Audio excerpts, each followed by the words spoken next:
Shabbat Shalom, everyone. Welcome to setofmoon.com. I'm Joe Dumont. I'm your host amongst many here. We have just had some beautiful music and harpist playing from Israel. And what that shows you is that there's a lot of people from a lot of different walks of life keeping this walk. It's not exclusive to anybody. So that's encouraging. We are trying to reach more. And that's one of the things we're trying to do here is help to teach you how to teach.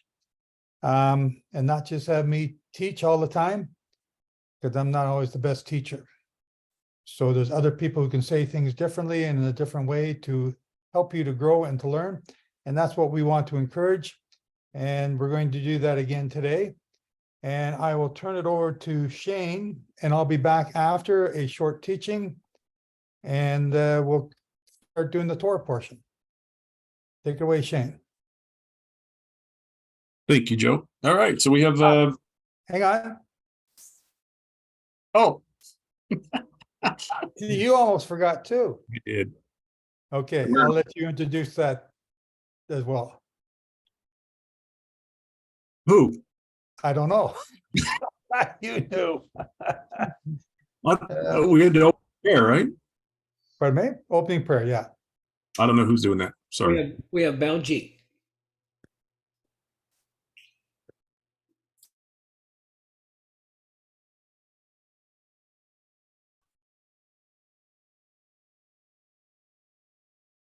Heavenly Father, we Baljeet, you're muted. Am I muted? Oh, there you go. Okay. Heavenly Father, we come before you humbly and thank you very much for this day that you have given us, this day of rest, to spend the time with you, Father. We thank you. We ask you for forgiveness for our transgressions and our weaknesses and backsliding, Father. Thank you for that.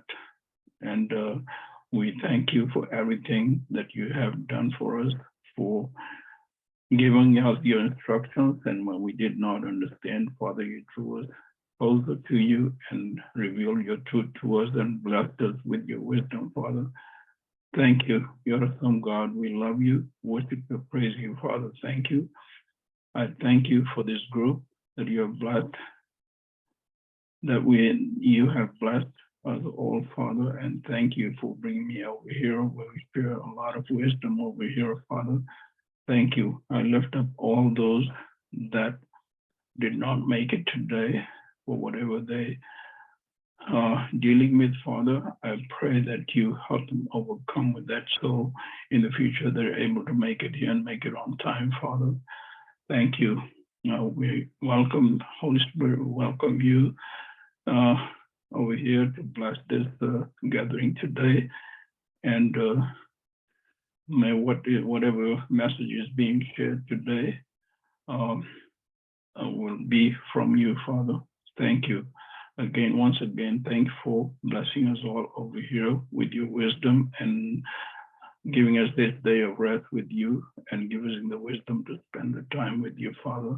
In Yeshua's name I pray and receive all this. Thank you. Amen.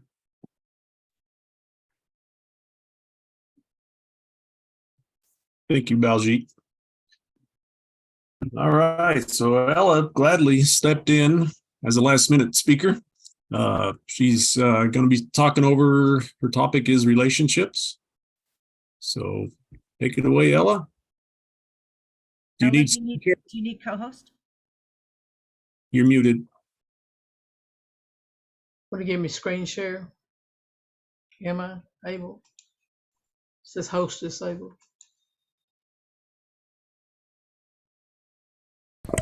Coming right up.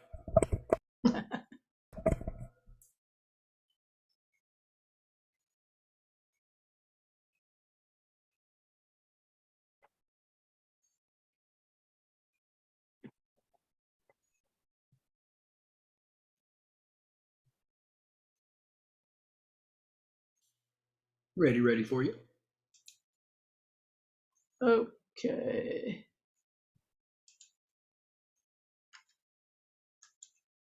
All right, there we go. Hang on. Here we go. I come to you today with fear and trembling, I absolutely do not profess at all to be any kind of marriage counselor. But I was sitting at my kitchen table one morning right after Sabbath, it was on a Monday maybe, and Joe's question popped up in my mind, what is love? And all of a sudden my mind was filled with rapid fire statements that I felt were relating to loving relationships and loving behavior in relationships. So I wrote them down as fast as I could, thinking to search out the meaning of love according to Scripture. I began to research and saw information that was leading toward human relationships, and I almost overlooked them in order to search out what I could find for spiritual love. As I continued my search, I had a notice of prayer requests for the widows to pray about, and one was for marriage relationships. So I began to take seriously what I was seeing and was what the Father wanted to say. So I pray it be a blessing to all those, and especially those struggling in marriage or contemplating marriage. And so I'll do later, another time, one on love according to Scripture. So back to the question, what is love? I believe it's a real overused and undervalued word. We love baseball and apple pie, sunrise and sunsets, hamburger and french fries, work, no work, cars and trips. According to the dictionary, love is an intense feeling of deep affection or profoundly tender, passionate affection for another person, a feeling of warm personal attachment or deep affection as for a parent, child, or friend. Meanwhile, the Urban Dictionary defines love as the act of caring and giving to someone else, having someone's best interest and well-being as a priority in your life. To truly love is a very selfless act. Off the internet, one Reddit user said, I think being in love means that you're connected with someone on all levels, emotionally, physically, spiritually. It's the feeling that even though you just met them, you feel like you've known them your entire life.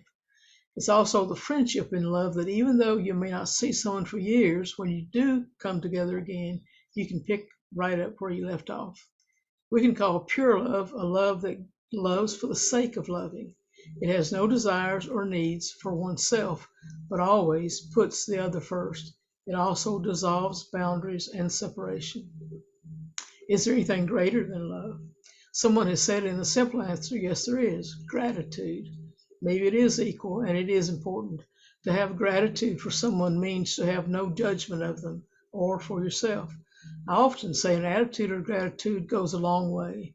The quality of being thankful or grateful will eliminate much frustration, fear, confusion, and worry if we believe the Scripture, in everything giving thanks, for this is the will of Jehovah in the Messiah Yeshua concerning you. 1 Thessalonians. In other words, if we truly trust and are obedient to the Father, we can believe that He has our lives in His hands, directing every step, and come what may, He has gone before us, directing our path, and He will see us through all things, even carry us if necessary. What's a bigger feeling than love? Loss. Truth is, if we have never loved, we will never know loss. I, for one, have asked on many occasions, is it better to have never loved, therefore not know the pain of loss, or is the joy of love worth the pain for whatever time we have the experience? We're told in John 16:21, a woman, when Jesus in travail, has sorrow because her hour has come. But as soon as she's delivered of the child, she remembers no more the anguish for joy that a man is born into the world. Joy can mask the pain of loss. Might take a while, but it can. Psalm 34:5, sing unto Jehovah, O you saints of His, and give thanks at the remembrance of His holiness. For His anger and our sorrow endures but a moment. In His favor is life. Weeping may endure for a night, but joy comes in the morning. We can't deny loss, for the feeling of loss lingers long after the separation from any situation caused by death, divorce, or friendship. The change that comes with loss can be overwhelming, causing depression, fear, and uncertainty about the future. Life goes on regardless. That is the time to cling to the Father's love as you wait on the healing to come, to find the shalom that only comes from being in His presence. What is stronger than love? Being enamored of something or with someone goes far beyond liking them. It's even more flowery than love. Enamored means smitten with or totally infatuated. Unbreakable relationships that go beyond the feeling of love are built on deep and enduring commitment that doesn't waver. This commitment is the strength of love, no matter what storms life sends your way. Your relationships are like anything in your life. They need your time and attention to grow and thrive. What can defeat love? In the natural or in the flesh, it's a good bet one or more of the following kills love. 1, subtle unkindnesses. Couples move from vibrancy to life support when they start saying no to the little things they ask of each other. But those no's add up, and the tiny acts of unkindness translate into "you don't care about me" faster than you think. Eventually, the question becomes, why should I love someone who doesn't care about me? Sticky fights. We've all sat next to a person on a plane or a meeting who seems to talk and talk. And it gives a feeling of being stuck. Sadly, couples can start to fight like that. The fights get sticky and hard to end. These kinds of fights feel like a trap until someone slams a door, hangs up a phone, or tunes the other out. The problems do not get solved because the fights aren't about the topic. They're about hurt feelings and misunderstandings. Everyone wants to feel valued. As sticky fights that don't resolve any issues happen, more and more love begins to disappear. Loneliness after a fight. Big fights that don't resolve anything lead couples to isolate themselves. They go off to separate corners to lick their wounds, but that means that the person you thought you could count on to dry your tears has become the one causing those tears, and they don't even come to apologize or try to fix things, further causing the feeling of being isolated and not valued. Rewriting your story. Memories of how you fell in love become memories of how you thought you fell in love, and you begin to think it was all a lie. You begin to believe you weren't really in love, weren't really that happy, or weren't really that attracted to the partner. Once this lie from the enemy of our soul rewrites your story in what you once felt, love can quickly flatline. Sleeping with a stranger. You look over and you think, who is this person that made me feel so bad last night? When love starts to look like a weed you shot with Roundup, you usually decide the other person isn't who you thought they were. Instead, you see them as a stranger and not a nice one. Your thoughts consist of negative ideas about your partner's character, and you predict and fear that those character flaws are permanent, causing you to feel trapped. You fall out of love because you believe the stranger is a villain who lied from the beginning, and you no longer feel connected to your spouse. That above, most of it, I added some things. Most of it was taken from Dr. Kevin Arnold, Psychology Today, June of 2015. The subtle unkindnesses, the fights that don't solve anything but cause loneliness and feelings of isolation, allowing you to believe the enemy's lies that the love wasn't real to begin with, will lead you to believe that you're trapped with the character and nature of the spouse that will never change or meet your expectations. But the truth is, from the beginning, our Father made them male and female to be complementary to one another, not to be exactly alike in desire and ability, but to be strong where one is weak, to bear one another's burdens, and to be someone to lean on in times of trouble. I have this little piece of paper. You see the chicken there? It's all whole. We could say that's one couple. But when trouble comes, when disagreements come, we begin to separate ourselves. And things don't exactly go the way we want them to. And so what do we look for? We look for separation. And then there comes a time when maybe we can put this back together. Maybe we can. You see, the different parts of that came apart were different in our abilities. We are different in what has given and trusted each one of us with. And we try to put it back together. It's hard, but it can be done. Somebody knows what they're doing. It can be done. And you see where one leaves off, another one picks up.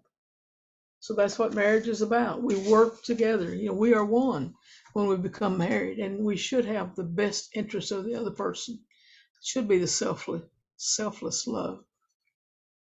If you're caught in one of these love traps, maybe there's just enough information here because this is a huge topic that there's no way I can take 20 minutes and cover and give you any advice. Not that I can give advice, because I feel like this is what the Father was wanting all of us to see.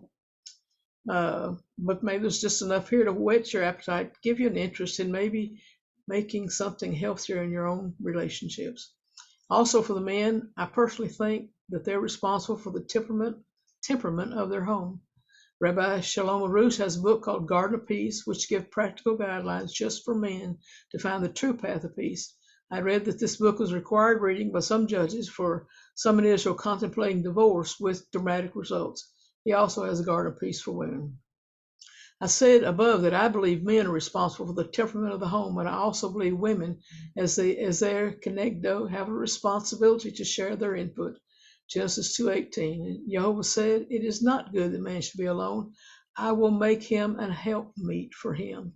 That word "azer," 58, is one who helps. Of the 21 times help is mentioned in the Old Testament, 17 are referring to Jehovah. Clearly, he was not a servant here.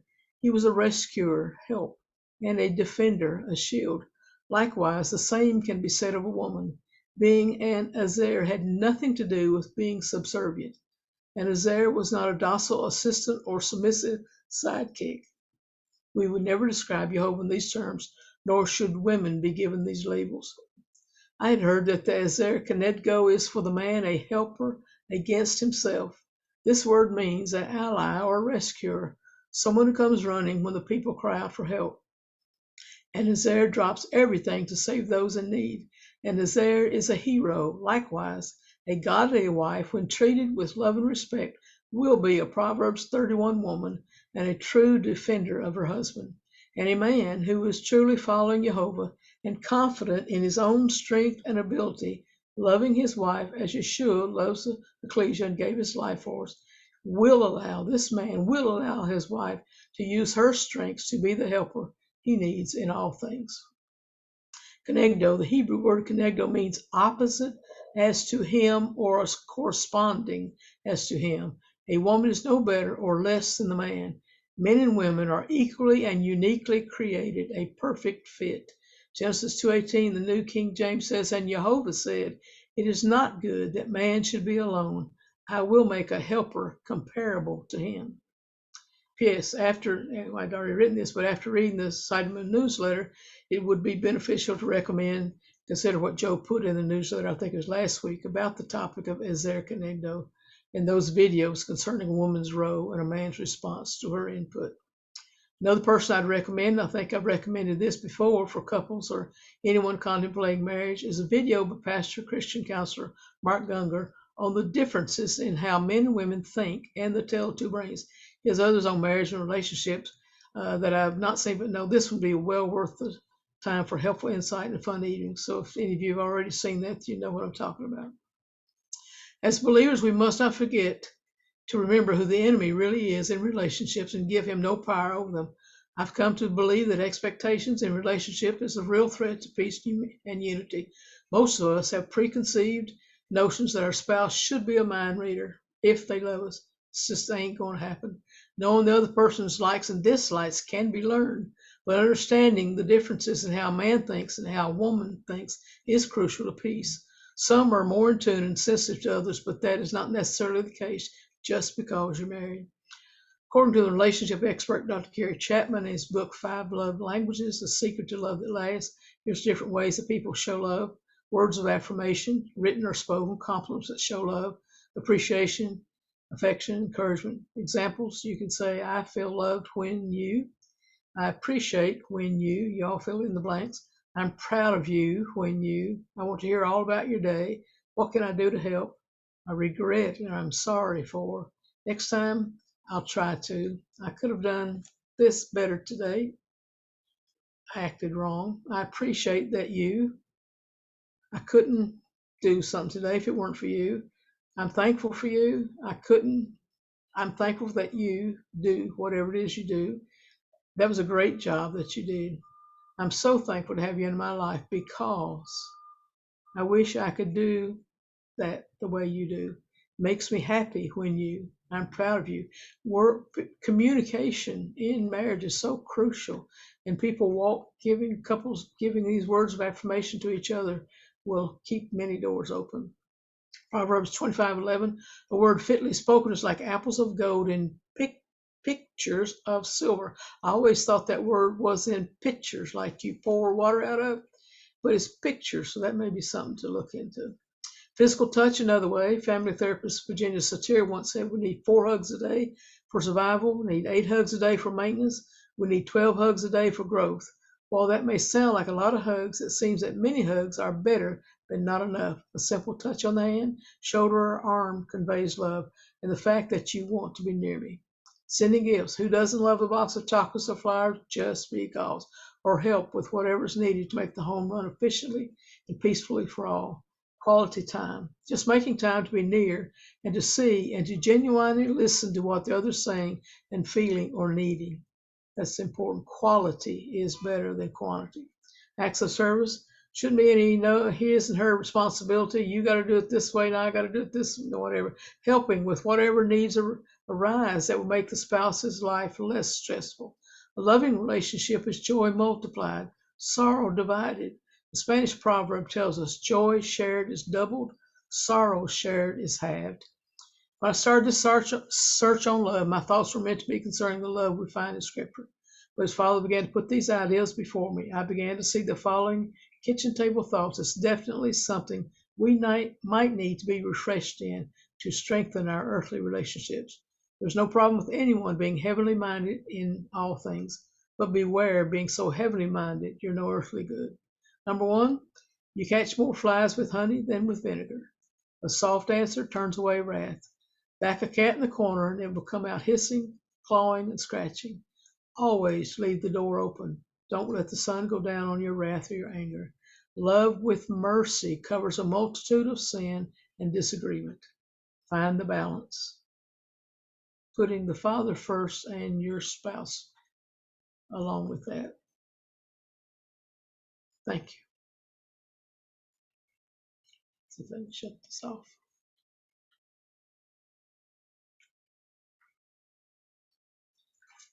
Figure out how to close it out. Let's see. Should have hit the Hit stop. share button at the top of your screen. At the top of the screen. So I see new share. Oh, share. Stop share. Oh, here it is. No, it's stop video. New share, stop share, remote control apps, more. Let's see. Sounds. Let me go over here. Yeah, here we go. I got it now. I just got it. Good job. Thank you, Ella. Thank you. Sorry. So hopefully, again, I'm no authority whatsoever, but that's what the Father put in front of me. And hopefully there'll be some suggestions or ideas that might spark some interest and maybe to make a change for a better relationship. That Mark Gungor series, Laugh Your Way to a Better Marriage, it's really good. Yeah. It's I've only seen the one, No Tell Two Brains, and it's hilarious. yeah. But it's so true. It's absolutely so true. I've heard people who have gone to the conference and said it was very, very much worth it. Yeah.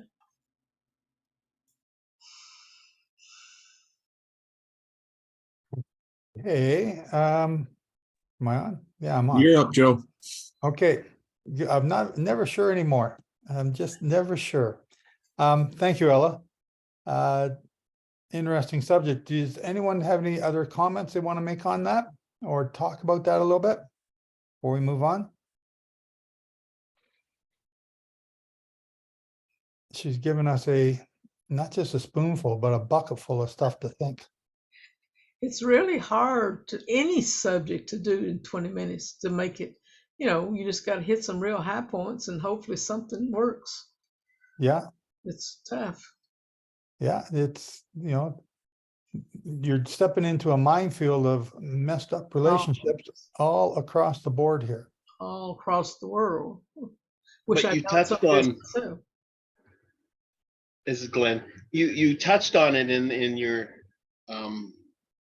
explanation there that basically your spouse is a reflection of you and can be your best friend or can be your worst enemy, but it's for Jehovah's glory. It's not for each of their own. We're supposed to give him the leadership, the high point, the glory, ask him for the information that we need to continue. And the spouse, either one, not just one, is supposed to point to him to get us back on track, and especially the helpmeet. And you have to say that a woman has that nurturing ability to do that better than a man for some reason. So it just reflects our roles too.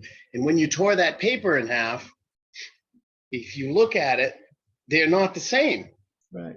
They fit, but they're not the same. Exactly. Thank you, Ella. That was great. Thank you. Thank the Father. And when they Amen. do come back together, you're never able to put them back exactly the same. There's always damage. Oh, there's always a little glue in between. That's why it's better to try to keep things together if you can. Yeah, there's willingness that's got to take part there. Yeah. If one party's not willing to mend, you'll always have a problem trying to get it back to fit.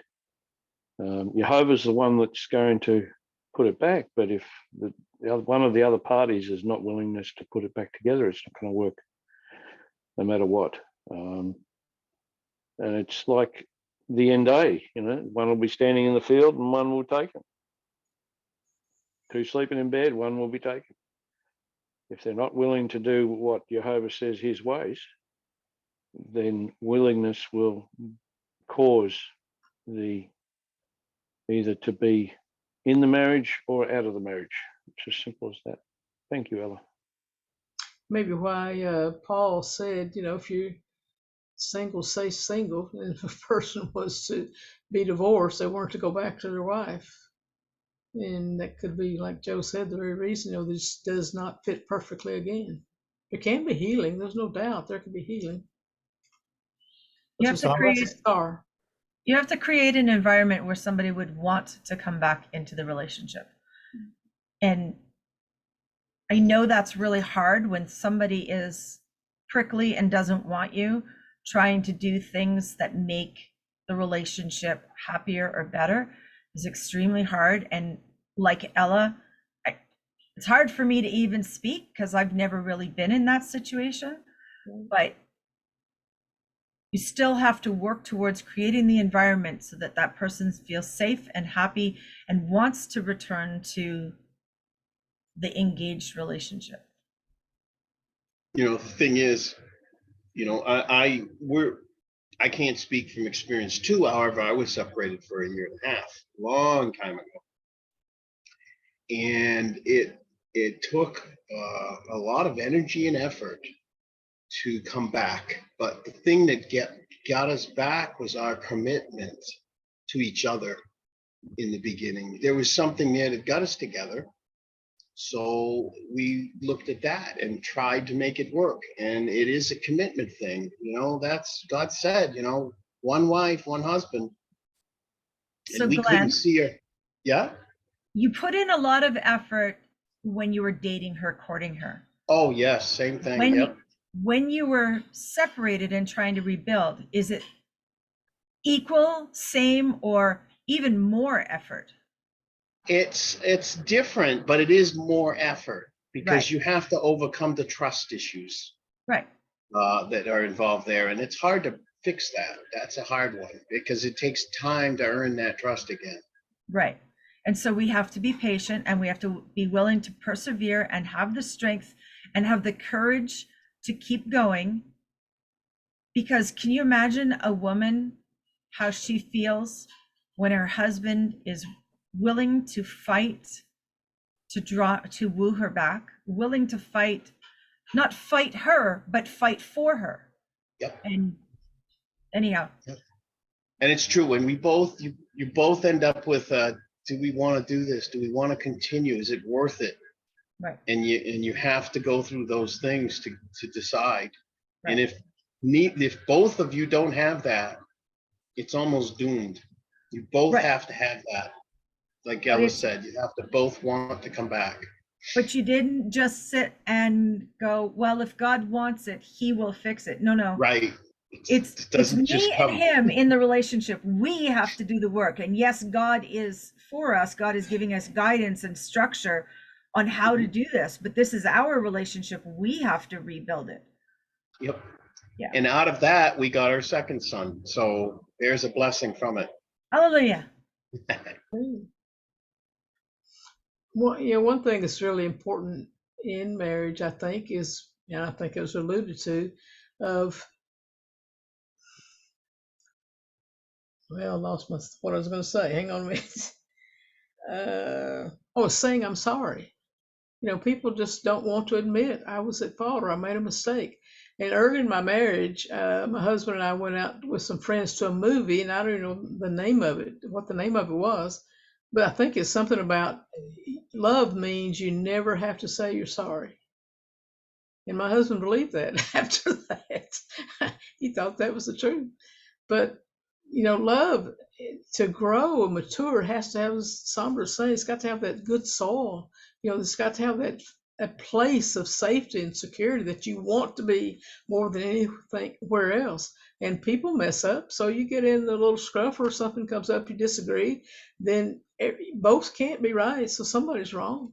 So somebody is, and then somebody can, well, the first person, the one who's not wrong, could always say, well, I'm sorry that this is not working out or whatever. But the person who's in the wrong needs to own up to it if they can see it. And that's the problem. People many times don't even think they're wrong. Sometimes the words mean nothing too. Right. So you have to show it in action, just Right. like faith, belief, and love. Mhm. You have to show it.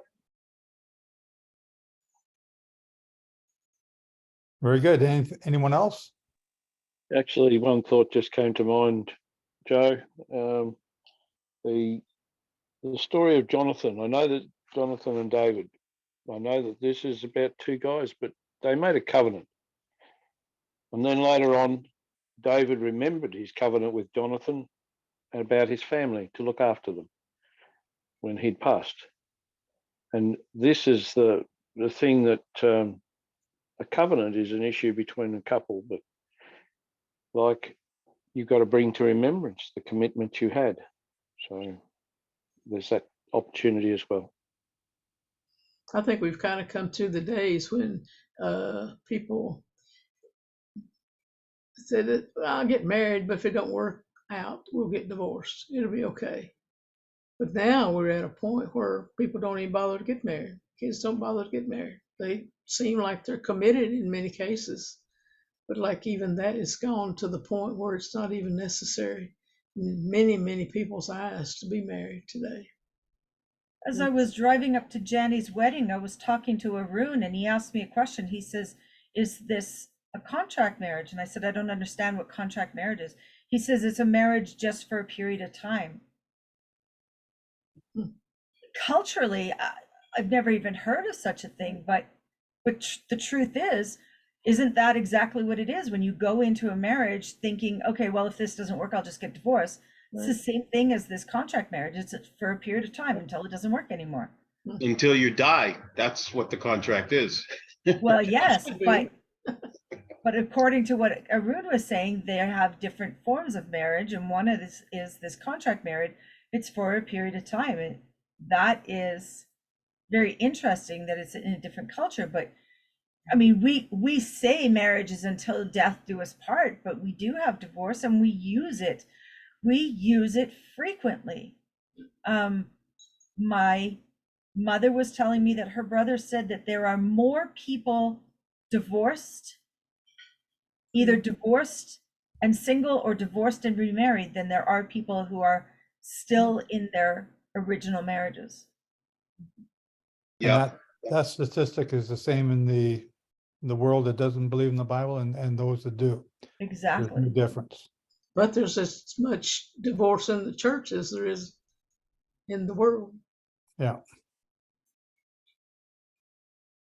So we need teaching. That's one thing that, like, being a parent, you don't really see how to do that in the scripture. and being married. You don't, other than the fact that Yeshua was willing to give his life for the ecclesia, he's to love his, men are to love their wives in the same way in which he loved. Unfortunately, we are not gifted with that type of intelligence or graceful teachers, such as the videos that you suggested. So Yeah. that's why we refer you to them, because we do not have those gifts. But I think we're being trained in some areas. Stuart just asked me a question. He says, our contract is up in 9 days. Do you want to renew it? May 1st is our 30th anniversary. Oh, that's awesome. You hardly hear of anybody being married 30, 40, 50, 60, 70 years. I know some people have lived that long, but that's, it's just not heard of today. Nobody has a home place. It used to be, I grew up, you had my grandmothers on both sides, grandfathers, you had their home place. Everybody gathered at the home place. Nobody has a home place today. People don't stay in, I don't know what the statistics are, but people don't stay in one spot, even in the same town. They move from house to house. Nobody's got a place you can call home. It's where you're going home to. Mm-hmm. Well, that's the fracturedness. Okay, so let's move on. We're going to move on to Numbers 22, and we're going to start doing our Torah portion for this week. And Janet is going to be reading Numbers 22 for us. Except for we have the blessing of the readers before we go on with Janet. See, I knew it. I knew there was something. Okay. Okay. He who blessed our forefathers, Abraham, Isaac, and Jacob, may he bless Janet, Glenn, Ella, Randy, Rose, and Sombra, because they shall come up to raise the Torah, and because they shall come up to re-rule the Torah. As a reward for this, may the Holy One, blessed is he, protect them and rescue them from every trouble and distress, from every plague and illness, and may he send a blessing and success in their every endeavor. Together with all Israel, their brethren. Now let us respond. Amen. Amen. So in our prayer that Sombra does each week, there's a certain prayer that she does, and I don't know if you caught it, but it goes like this: Ma tovu ohaleka Yaakov. I can't, that's why I don't sing. Mishkan keno konateka Israel. And I believe it's talking about what we're going to be reading over the next couple weeks. So these prayers that we're doing, some people object to them, but they have things in there to remind us of the past. And so Amber's recently started doing the 6 remembrances, and they are there to remind us of the past. Why do we remember them? So Sombra just reads you this little bit, but why? The shortest one there, I think, is about remember Miriam and what Jehovah did to her. That is a huge subject all by itself. Each of those remembrances are huge subjects.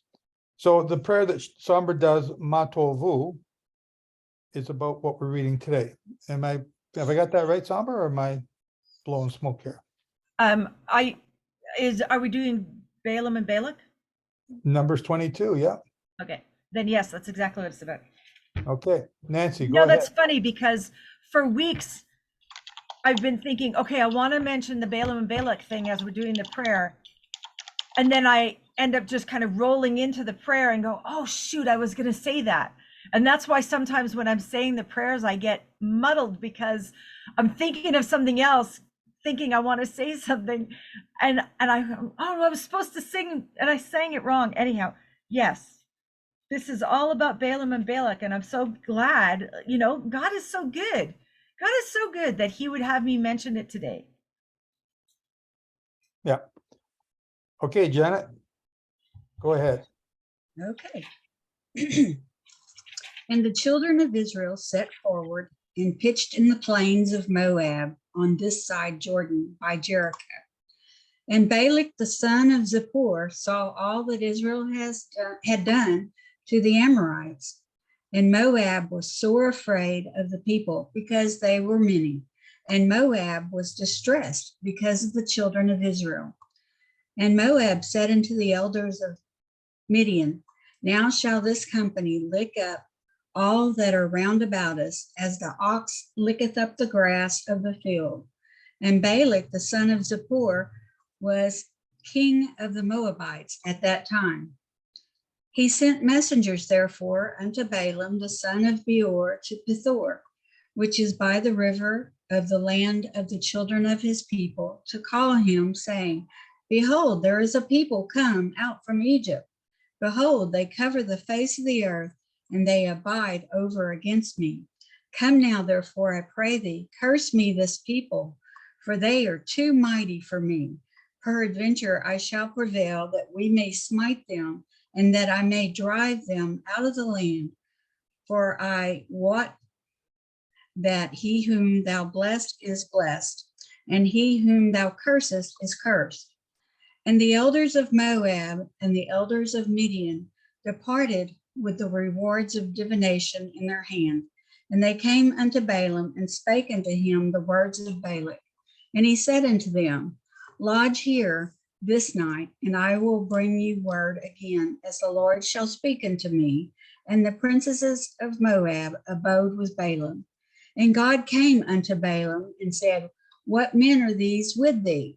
And Balaam said unto God, Balak the son of Zippor, king of Moab, hath sent unto me, saying, behold, there is a people come out of Egypt, which covereth the face of the earth. Come now, curse me them.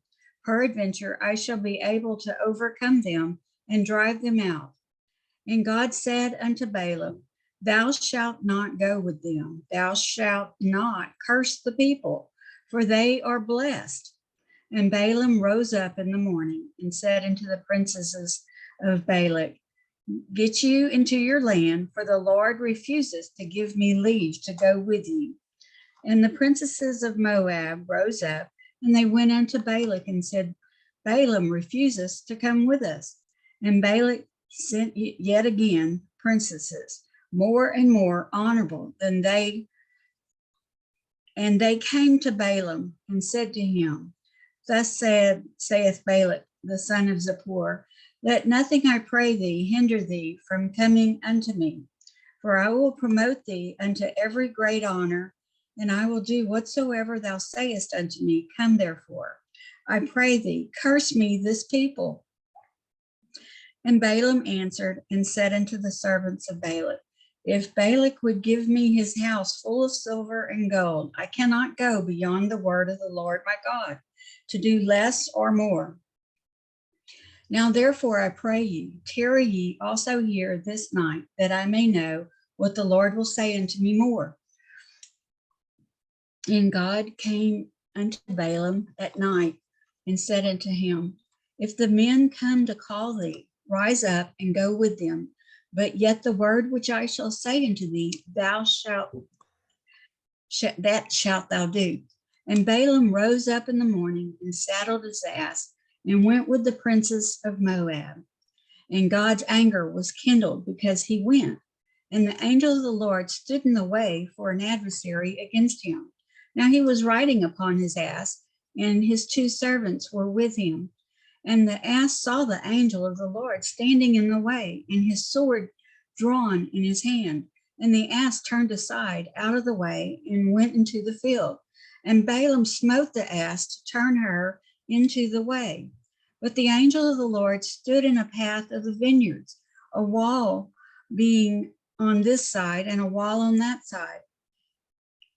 And when the ass saw the angel of the Lord, she thrust herself unto the wall and crushed Balaam's foot against the wall, and he smote her again.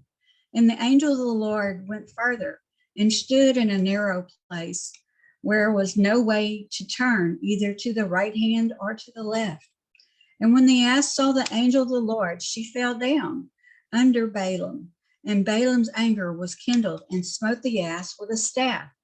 And the Lord opened the mouth of the ass, and she said unto Balaam, what have I done unto thee that thou hast smitten me these 3 times? And Balaam said unto the ass, because thou hast mocked me, I would there were a sword in my hand, for now I would kill thee. And the ass said unto Balaam, am not I thine ass, upon which thou hast ridden ever since I was thine unto this day? Was I ever wont to be so unto thee? And he said, nay. Then the Lord opened the eyes of Balaam, and he saw the angel of the Lord standing in the way, and his sword drawn in his hand, and he bowed down his head and fell flat on his face. And the angel of the Lord said unto him, wherefore hast thou smitten thine ass these 3 times? Behold, I went out to withstand thee, because thy way is perverse before me. And the ass saw me and turned from me these 3 times. Unless she had turned from me, surely now also I had slain thee and saved her alive. And Balaam said unto the angel of the Lord, I have sinned, for I knew not that thou stoodest in the way against me. Now therefore, if it displease thee, I will get me back again. And the angel of the Lord said unto Balaam, go with the men, but only the word that I shall speak unto thee, that thou shalt speak. So Balaam went with the princes of Balak. And when Balak heard that Balaam was come, he went out to meet him unto a city of Moab, which is in the border of Ornan, which is in the utmost coast. And Balak said unto Balaam, did I not earnestly send unto thee to call thee? Wherefore camest thou not unto me? Am I not able indeed to promote thee to honor? And Balaam said unto Balak, lo, I am come unto thee. Have I now any power at all to say anything? The word that God putteth in my mouth, that shall I speak. And Balaam went with Balak, and they came into Kirjath Huzoth. And Balak offered oxen and sheep, and sent to Balaam and to the princes that were with him.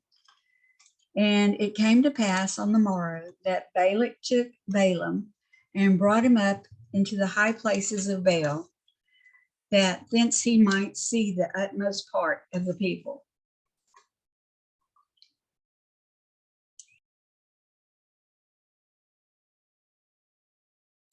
I like my King James, but sometimes it makes it hard.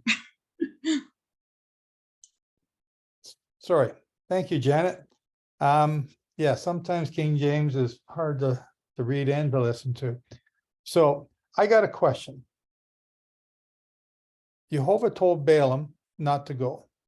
And then the men go back, tell Balak, and then they get Balak riled up. Balak said, bring him more stuff. Go get him. And he sends him a second time. And Balaam goes to ask Jehovah the second time, what do I do? And then Jehovah tells him to go. What happened between the first and second time that got Jehovah mad? It wasn't it because he was supposed to stay, wait for his answer, and he didn't wait. He went. He saddled his horse and was anxious to go. So his heart was to go. No, does it say that, Glenn? Because I read what it said was that Jehovah sent him. And well, God maybe I'm verse conflating 20, the first and and in verse 20, God came to Balaam at night and said to him, if the men come to you or come to call you, rise and go with them, but only the word which I speak to you, that you shall do. Okay, so before that. yeah, I'm thinking of the first event. So the first event is verse 9. Then God came to Balaam and said, who are these men with you? So Balaam said to God, Balak, the son of Zippor, king of Moab, has sent to me, saying, look, a people has come out of Egypt, and they cover the face of the earth. Come now, curse them for me. Perhaps I shall be able to overpower them and drive them out. So he's repeating what he's been told. And God said to Balaam, you shall not go with them. You shall not curse this people, for they are blessed. So Balaam rose up, told the guys, I can't go, and there you go. They come back the second time, and God says, now go. And my question is, what happened? Hmm. Why did God change his mind? Sombra. I think as parents, we've all been in an opportunity where we've recognized that here's an opportunity to allow our child to do something, knowing that it's going to fail, but we allow it for the purpose of a lesson. And what I'm seeing is God is allowing Balaam to go back, but along the way, he wants this story to be presented, not just for Balaam, but for all of us as well. The story of this donkey. Here's Balaam trying to pressure the donkey to go, just like Balak was trying to pressure Balaam to go. And the donkey can't go, and the donkey's using the wisdom of the Lord to know, I can't go, I can't. And so we come across these stumbling blocks all the time, and we keep trying to push past the stumbling blocks. And I think the point of the Balaam's donkey is that it's a lesson to us to see that there are times when there are stumbling blocks put in your way intentionally to stop you from doing something, even though you think you have permission to do it. But Balaam had permission to do it. And there's I know he did. I But we know don't- he did.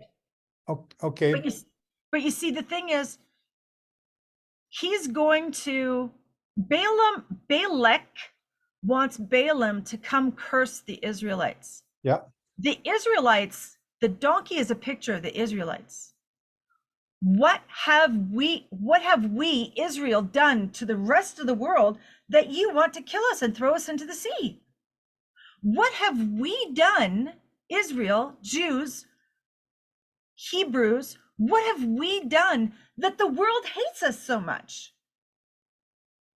We're just obeying God. You're trying to beat us, and we're trying to show you, no, I can't go, because can't you see the angel of the Lord is there, and he is there to kill you. I'm trying to protect you. I, Hebrew, Israelite, Jew, whatever you want to call me, I'm here trying to tell the world, if you don't heed God's authority, God's gonna kill you. I think the message is in there for the opportunity to see how bad it could be. I think it's one of those opportunities where we let our kids, we can see that there is a hard lesson to be learned, but we let them walk into it so that they learn the lesson. Did you just call all of us an ass? Yep. No, Wow. yes, I did. Okay, so you've gone ahead on me. You still haven't answered the question. Why did Jehovah tell Balaam to go? Chris, Thanks, Joe. Well, in verse 20, it says, if to call for the man have come. and God came to Balaam at night and said to him, if the men come to you. Yeah, the word if is important. Okay, but it's not got nothing to do with Balaam. The men did come again. Right? Yeah, but did they call him? Well, they did call him. All right. So the men came, they called him, and Balaam went with them. And then verse 22. So Balaam rose, or verse 21, so Balaam rose in the morning, saddled his donkey, and went with the men of the princes of Moab. That's what Jehovah told him to do. Yeah, but if they didn't call him, they talked to him. Okay. Yeah, these men from Balak, they talked to him. But did they call him? Because Balak was eager to collect the valuables that were. Well, hang on, you've read ahead, you know the story. What I'm Okay. asking you right now is based on what you've read. So this is our first introduction here. We're just meeting Balak and Balaam, and they can't curse Israel. But now Jehovah's angry at Balaam for going after he told him to go. Verse 22, then God's anger was aroused because he went. Yeah. The But- angel of the Lord took his stand in the way of the adversary as an See, adversary against him. Yeah, so if Jehovah, if the princess of Balak did not call on Balaam, really call, come with us, then he is transgressing the saying of Jehovah, the ruling of Jehovah, Okay, that you're but allowed to go if they call you. If they don't call you, you stay home. okay, so let's He's go back to anxious verse to go. 14. And the princes of Moab rose and went to Balak and said, Balaam refuses to come with us. So they reported the first time, verse 15. Yeah. Then Balak again sent princes more numerous and more honorable than they, and they came to Balaam and said to him, thus says Balak, the son of Zippor. So they already had come. And then Balaam goes to seek Jehovah's advice. It seems to me that everything that Balaam is doing is according to what Jehovah wants, instead of acting on his own. No. No? No. The first time, the princes were really asking Balaam to come. The second time, the second group of princes that came, it is not said in the words specifically that Balaam is requested to come. So he was what Glenn just said. Balaam was He's anxious. To go. Yeah. He was anxious to go. So before Verse any 16. request was made. Verse 16, thus says Balak, this is the princess speaking to Balaam. Thus says Balak, the son of Zippor, please let nothing hinder you from coming to me. So they're asking him to come again. And then Balak says, even though you give me the house full of gold, I'm not going. Right? Mm-hmm. So But now Jehovah knows his heart. And I remember reading this years ago, and my impression was the way it was read. I mean, maybe the King James is not doing what other versions I read it, but it seems to me that Balaam is very anxious to go, and he's being held back by God. But he saddles his ass, and he's like, "Okay, let's go early in the morning too." He's but not only like after Jehovah told him to go. and he couldn't wait to hop on that thing and go. Is the impression I Well, get? hang on. He just wants to No, go. you're adding to it. It doesn't say he couldn't wait. It says he rose early in the morning and went. Again, I think it's the version. But anyways, The answer to Joe's question comes later in the story. oh, okay. Really, that's the only way we can answer Joe's question is let's just keep reading and find out, because it takes You're such a spoiler, Stuart. couple of chapters before we get to the answer. Okay, Thank but you. Did Stuart just Stuart's jump right. in? He jumped in, he butted in. I don't know what's come over him. Eric, go ahead. Joe, it's the attitude of Balaam. I'm going to go early because I want to be Yes. there. It's the action that he did, not the saying, but the result of what was asked of him. Let's go now. He got his act together and went really early. Whereas, And that Before- shows his Could have been a intent. whole day's travel. Like Yeah. you gotta get up early and make it there by the end of the day. It's a day's travel. Like you guys are condemning him here and you're putting stuff in there that we don't know yet. We just know that Balaam asked God twice. God told him no, and then God changed his mind, told him yes. yeah, but then he got up in his actions when he said yes. He got ready really quickly. The action.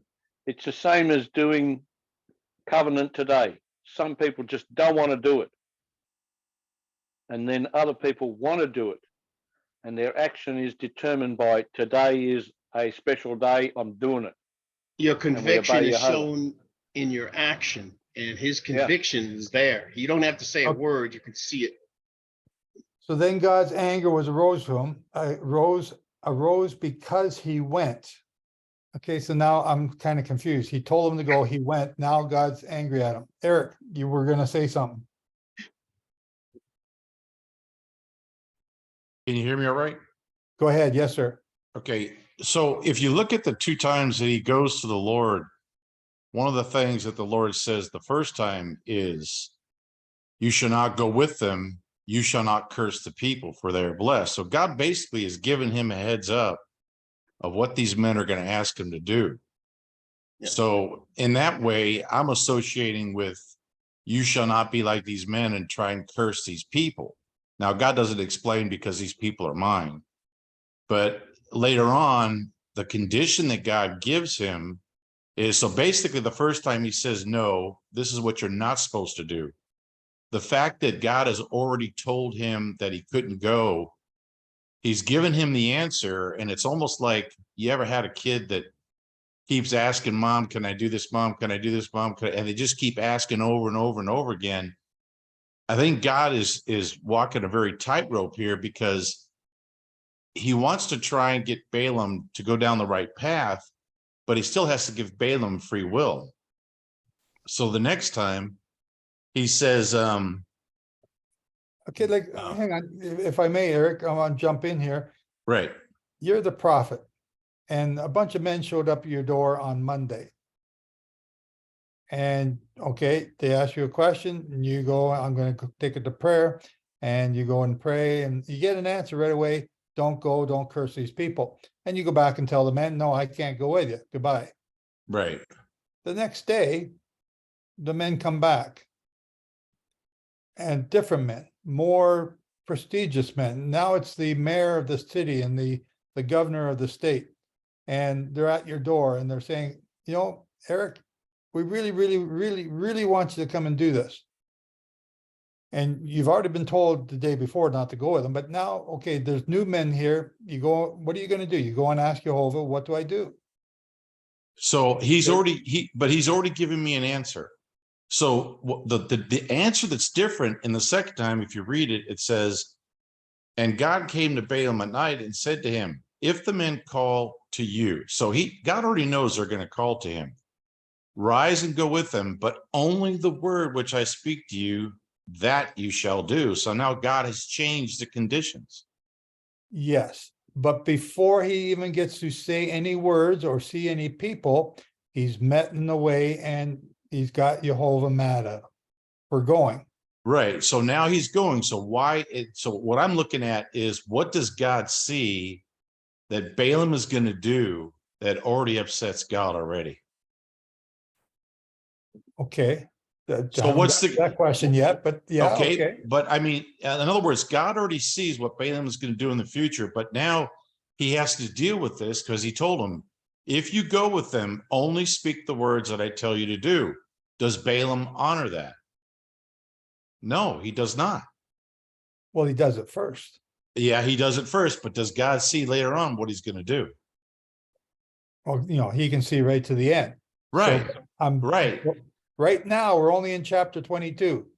I know, that's what I'm saying though, but God has foreknowledge, and that's what I'm trying to say. Does God see something that Balaam is going to do that he basically disobeys God, and God is saying, only speak the words that I tell you to speak? He does that initially. He does good initially. But what does he do later on? We don't have the foreknowledge, only because we've read the scriptures. But God is having to deal with Balaam not obeying. He says, you can go, but you can only speak the words that I tell you. And that's something that we don't have. We don't have foreknowledge. God does. Is this really like what Sombra said? Is this not about Balaam, but it's all about the donkey? Well, it is about Balaam, but you'll notice, could God have killed Balaam and never revealed himself to the donkey? Oh yeah, absolutely. So what is God trying to do here? God is saying, I'm giving you free will, but I'm going to give you mercy, and I'm going to allow this donkey to see me. And I mean, there's some strange stuff going on here, but I'm going to allow the donkey to see the angel of the Lord. Otherwise, had that not happened, I would have killed you. And I think the donkey is a representation of something or someone or an entity that is innocent, And I believe that that donkey could be the nation of Israel. What have they done wrong that you're going to mistreat them, that you're going to try and curse them, that you're going to try and kill them? What have they done wrong? And I think God is trying to teach Balaam something by using this donkey as like not giving away what he's going to do, but trying to teach him a lesson. Why are you persecuting these people that didn't do anything wrong? And he's using the donkey as a form of, you're going to do something in the future that is not in accordance with obeying what I said to do. And instead of blessing these people, you're going to curse them. And Balaam knows how to get these people to be cursed. He says, basically later on, we'll read it later on, but you'll see what happens when you disobey the word of God. He will curse his own people. You're not allowed to read the end of the story yet. Okay, all right, so I won't go there. He's not Okay. a prophet of Israel either. He's not a Torah prophet. He's Well, hang on. outside of it. But he You can does be a understand. prophet. You don't have to be a prophet of Israel. But There he are does prophets. understand. But he does understand the laws, the Torah of God, because he gives the enemy a way to curse where they curse themselves. Right. Okay, Susan, go ahead. Well, I kind of think this has to do with faith. And Balaam did not want to believe Jehovah. He wanted to do what he wanted to do, what he thought was right in his own eyes. And everything that we do is supposed to be to the glory of the Father. But you can't get that. You can't get that understanding just like, from the first chapter we've read here. What I'm basing what I'm asking you to base your opinion on is what you've read so far. What has Balaam done to get Jehovah angry at him? He just went after Jehovah told him to go. Yeah. So you've read the rest of the book. This isn't your first. Let's ignore rodeo. the rest. I really feel it's about faith, and he doesn't trust Jehovah, and he wants to go. So he goes back a second time and looks for the approval. And just because Jehovah told him that he should go, I think Jehovah told him that because everything is to be to the glory of the Father. Balaam wasn't going to do that. Balaam wanted the glory himself for whatever reason. Okay. Patty? Where'd you go, Patty? You there? Back in Exodus 20, verse 16, you do not bear false witness against your neighbor. And that means more than just don't lie. When God said, don't go with them, now back in Numbers 22, verse 22, do not go with them. You do not curse the people, for they are blessed. So he knows God's not going to let them curse the people. So I think that's why he's basically bearing false witness, giving them a false impression that what they want and what they're willing to pay for will happen.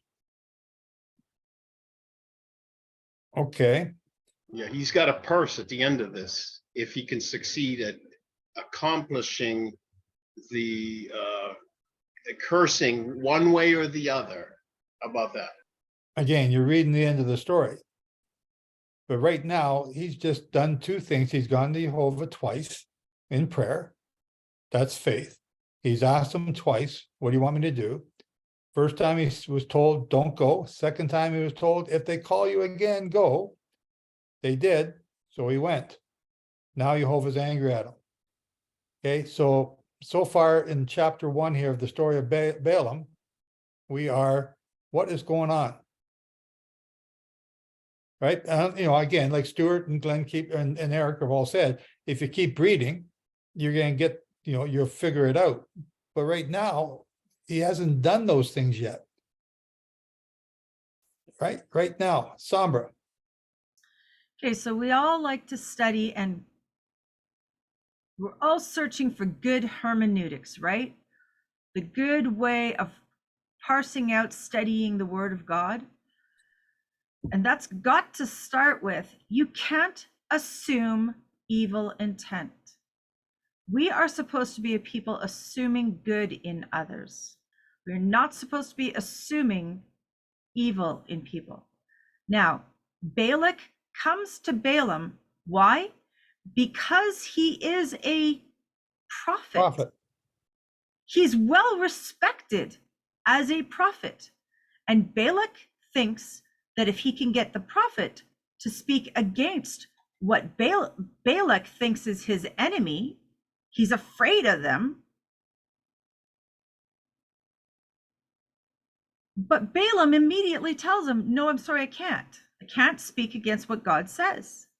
That's the first testimony. The first testimony is Balaam's a good guy. He's honorable. He may not be a God-fearer, but he is a God-fearer. He's not a Hebrew, but he's a God-fearer. Okay, so let's show him a moment of respect and say, okay, he said no. They came back the second time. And he said, I can't. I don't care how big the purse is. I can't speak against God's word. But then God says, yes, you can go. Okay, well, now I've been given the green light by God. I can do what God tells me to do. Why are we assuming evil intent out of a man who 3 times has given us a testimony that he is obedient to God? And I don't mean obedient as in he's a Torah keeper. I mean, he's heeding where he's supposed to be. Well, okay, so hang on. That's what I'm trying to get to. He is a Midianite. Who are the Midianites? Jethro's people. Who are Jethro's people? Moses' father-in-law. And where do they come from? They're descendants of Abraham. Abraham and Keturah. Yes. So they know the Torah. They know the Jehovah of Israel. They do not understand what's going on with these people, having the sons of Jacob coming back across the Red Sea. They're hearing all these rumors and they don't get it. And yet Moab, I did Jehovah not tell Moses not to attack Moab before this? Moab was spared, was it not? Yeah. Because they're the sons of Lot, the same as Ammon. Well, weren't we told that Yeshua comes to be a stumbling block? So, hey, isn't it a little normal for God to put stumbling blocks in our way? He's put this story in our way. He put a stumbling block in the way of the donkey. He's put a stumbling block in the way of the world to not just, we tell them the gospel. Why don't they just lap it up and go, oh my gosh, this is the greatest thing since sliced cheese.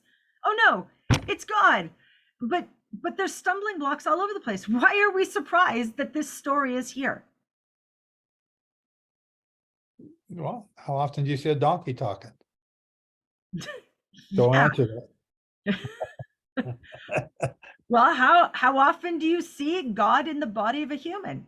And that was a segue into Stuart, who had his hand up. Stuart has hand up, okay. Well, he did. As soon as we started talking about the donkey, he took it down though. Well, I did have my hand up because if we're not allowed to read forward, the only possible answer in my mind is Jehovah got angry because he was asked the question a second time and he already answered it once. And Jehovah knows Balaam's heart. We don't. So well, we still don't as of right now. Until we read forward, we won't really get the answer to your question. We do need to read forward. It's kind of like me asking early on, why is everybody so hard on Job's friends in the early chapters? They're not really saying anything particularly bad. It's only in the later chapters that people start piling up on Job's friends. And we get upset about King Saul, but King Saul didn't want to be king. He was hiding. He did not want to be chosen. He was hiding.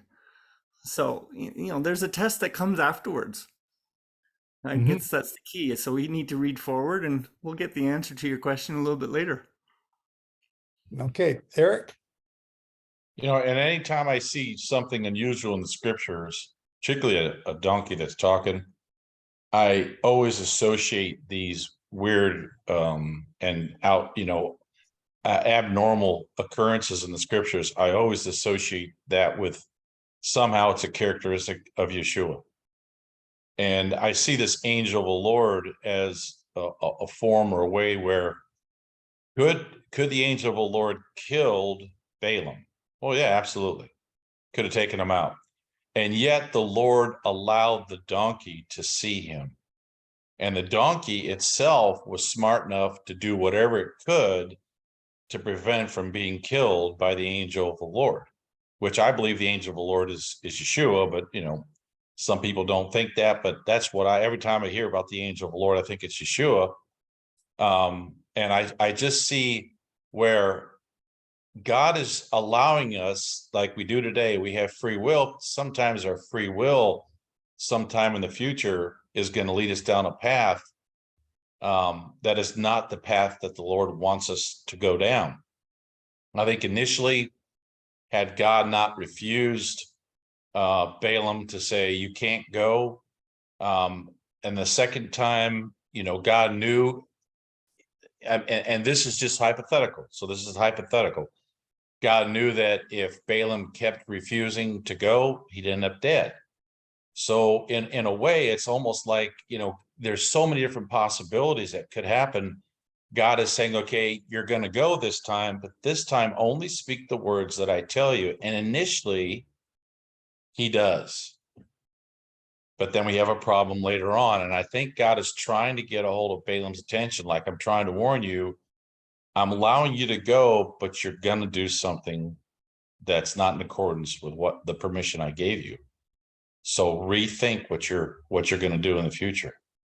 And I think that happens to a lot of us, where we'll choose a path to go down and God will get our attention at the beginning of that path. And a lot of times we ignore the signs that this may not be the path that we should be going down. We might want to rethink us going down that path. And the Lord is, I think if he sees that we're heading to a cliff, because he's a just God, because he's a merciful God, it is his duty, almost like, I know what's going to happen to you. So because I'm a loving God and I care so much about you, I'm going to give you a warning now, because later on it's going to get worse. And so because he loves his kids, because he loves us, he tries to warn us early about a path we're taking that later on is going to lead to death. Okay, the question I asked earlier was, Randy answered in Deuteronomy 2, verse 9. And Jehovah said to me, do not besiege Moab, nor fight with them in battle, for I will not give you any of their land for a possession. Balak doesn't know this, but Jehovah's not going to take out Balak's land. James, go ahead. Something that kind of sticks out a little bit to me with this story up to now, and I'm not reading ahead, even though I know what the result is, but we could look at this, because Jehovah knows the terms in which he gives to Balaam before he sets him free to go a second time, is only say what I tell you to say.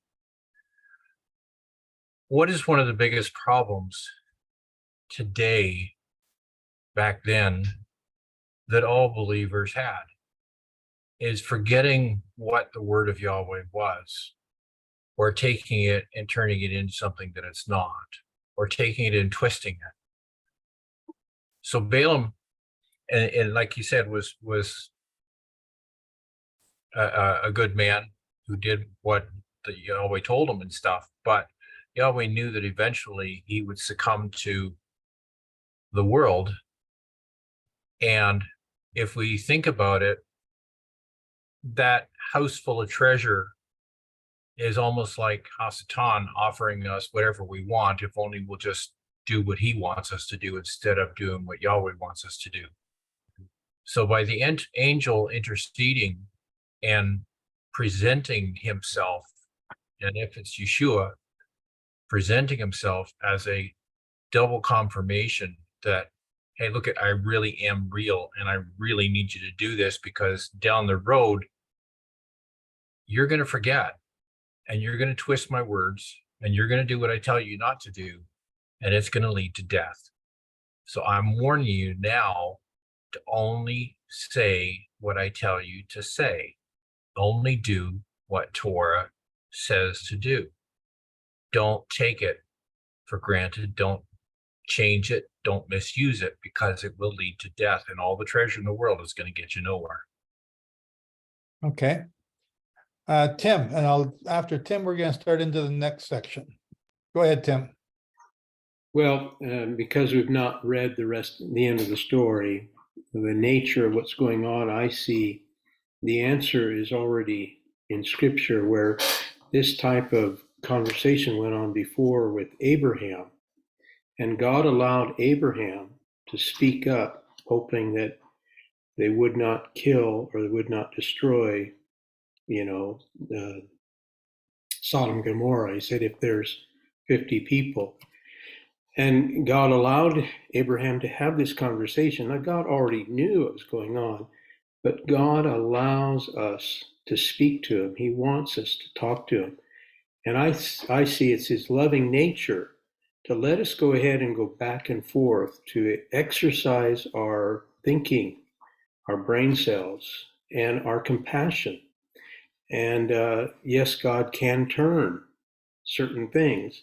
He already knows what he's going to turn. He already knows what he's not going to turn. But he allows us, as a loving father, to communicate with him one-on-one from our heart's desire.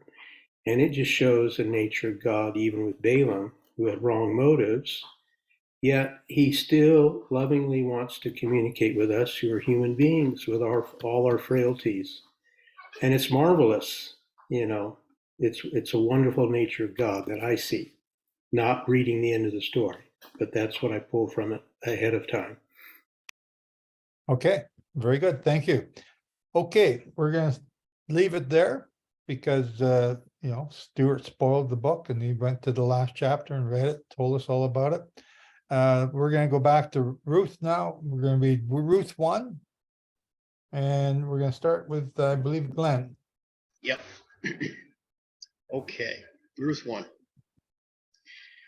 And it came to be in the days when the rulers ruled that there was a scarcity of food in the land, and a man from Bethlehem, Yehuda, went to sojourn in the fields of Moab, he and his wife and his 2 sons. And the name of the man was Elimelech, and the name of his wife was Naomi. And the names of his 2 sons were Mahlon and Chilion, Ephrathites of Bethlehem, Yehuda. And they went to the fields of Moab and came to be there. And Elimelech, husband of Naomi, died, and she was left with her 2 sons. And they took wives of the women of Moab, and the name of the one was Orpah, and the name of the other was Ruth. And they dwelt there about 10 years. And Mahlon and Chilion also died, both of them. So the woman was bereaved of her 2 sons and her husband. And she rose up with her daughters-in-law and returned from the fields of Moab, for she had heard in the fields of Moab that Jehovah had visited his people in giving them bread. And she left the place where she was, and her 2 daughters-in-law with her. And they went on the way to return to the land of Yehuda. And Naomi said to her 2 daughters-in-law, "Go, return each to her mother's house. Jehovah show kindness to you as you have shown to the dead and to me. Jehovah grant that you find rest, each in the house of her husband." Then she kissed them, and they lifted up their voices and wept. And they said to her, "No, we shall go back with you to your people." But Naomi said, "Go back, my daughters. Why go with me? Have I still sons in my womb, that they should become your husbands? Go back, my daughters, go your way, for I am too old to have a husband. If I should say I have expectancy, even if I should have a husband tonight and should also bear sons, would you wait for them till they were grown? Would you shut yourselves up not to have a husband? No, my daughters, for it is much more bitter for me than for you, because the hand of Jehovah has gone out against me. And they lifted up their voices and wept again. And Orpah kissed her mother-in-law, but Ruth clung to her. And she said, look, your sister-in-law has gone back to her people and to her mighty ones. Go back, follow your sister-in-law. But Ruth said, do not urge me to leave you or to go back from following after you. For wherever you go, I go. And wherever you stop over, I stop over. Your people is my people, and your Elohim is my Elohim. Where you die, I die, and there I shall be buried. Jehovah, do so to me, and more also, for death itself parts you and me. And when she saw that she was strengthening herself to go with her, she ceased to speak to her. And both of them went until they came to Bethlehem. And it came to be, when they had come to Bethlehem, that all the city was moved because of them. And they said, is this Naomi? And she said to them, do not call me Naomi, call me Mara, for El Shaddai has dealt very bitterly with me. I went out filled, and Jehovah has brought me back empty. Why do you call me Naomi, since Jehovah has witnessed against me, and El Shaddai has done evil to me? Thus Naomi returned, and Ruth the Moabitess, her daughter-in-law, with her, who returned from the fields of Moab, and they came to Bethlehem and the beginning of barley harvest. And I think Bitter it's, water. are you reading two as well? No, I'm just saying, it's bitter. She called herself Mara, bitter water come up again. Yeah. This is one of my favorite books in the Bible. I don't know why I like reading it, and I love reading it, especially during the barley season as we count the Homer. It's very special. I don't know why, it just is. So, shall we, you gonna say something, Sandra? Yeah, I'm just gonna say we're supposed to be reading the book of Ruth during Shavuot. We'll read it again. Yeah, well, we can read it again. It's still a good story the second time around. Yeah. We'll know the end then. Yeah. Okay, who's up next? I am. Ella. Ella? Okay, go ahead, Ella. Read chapter 2. This chapter 1, that's the verse that I had, but thou goest, I will go. That verse reference in my rings, my husband and I. So it's kind of special. Okay. And Naomi had a kinsman of her husband's, a mighty man of wealth, of the family of Elechem, and his name was Boaz. And Ruth the Moabitess said unto Naomi, let me now go to the field and glean ears of corn after him in whose sight I shall find grace. And she said unto her, go, my daughter. And she went and came and gleaned in the field after the reapers, and her hap was to light on a part of the field belonging unto Boaz, who was of the kindred of Elimelech. Behold, Boaz came from Bethlehem and said unto the reapers, Jehovah be with you. And they answered him, Jehovah bless you. Then said Boaz unto his servant that was set over the reapers, whose damsel is this?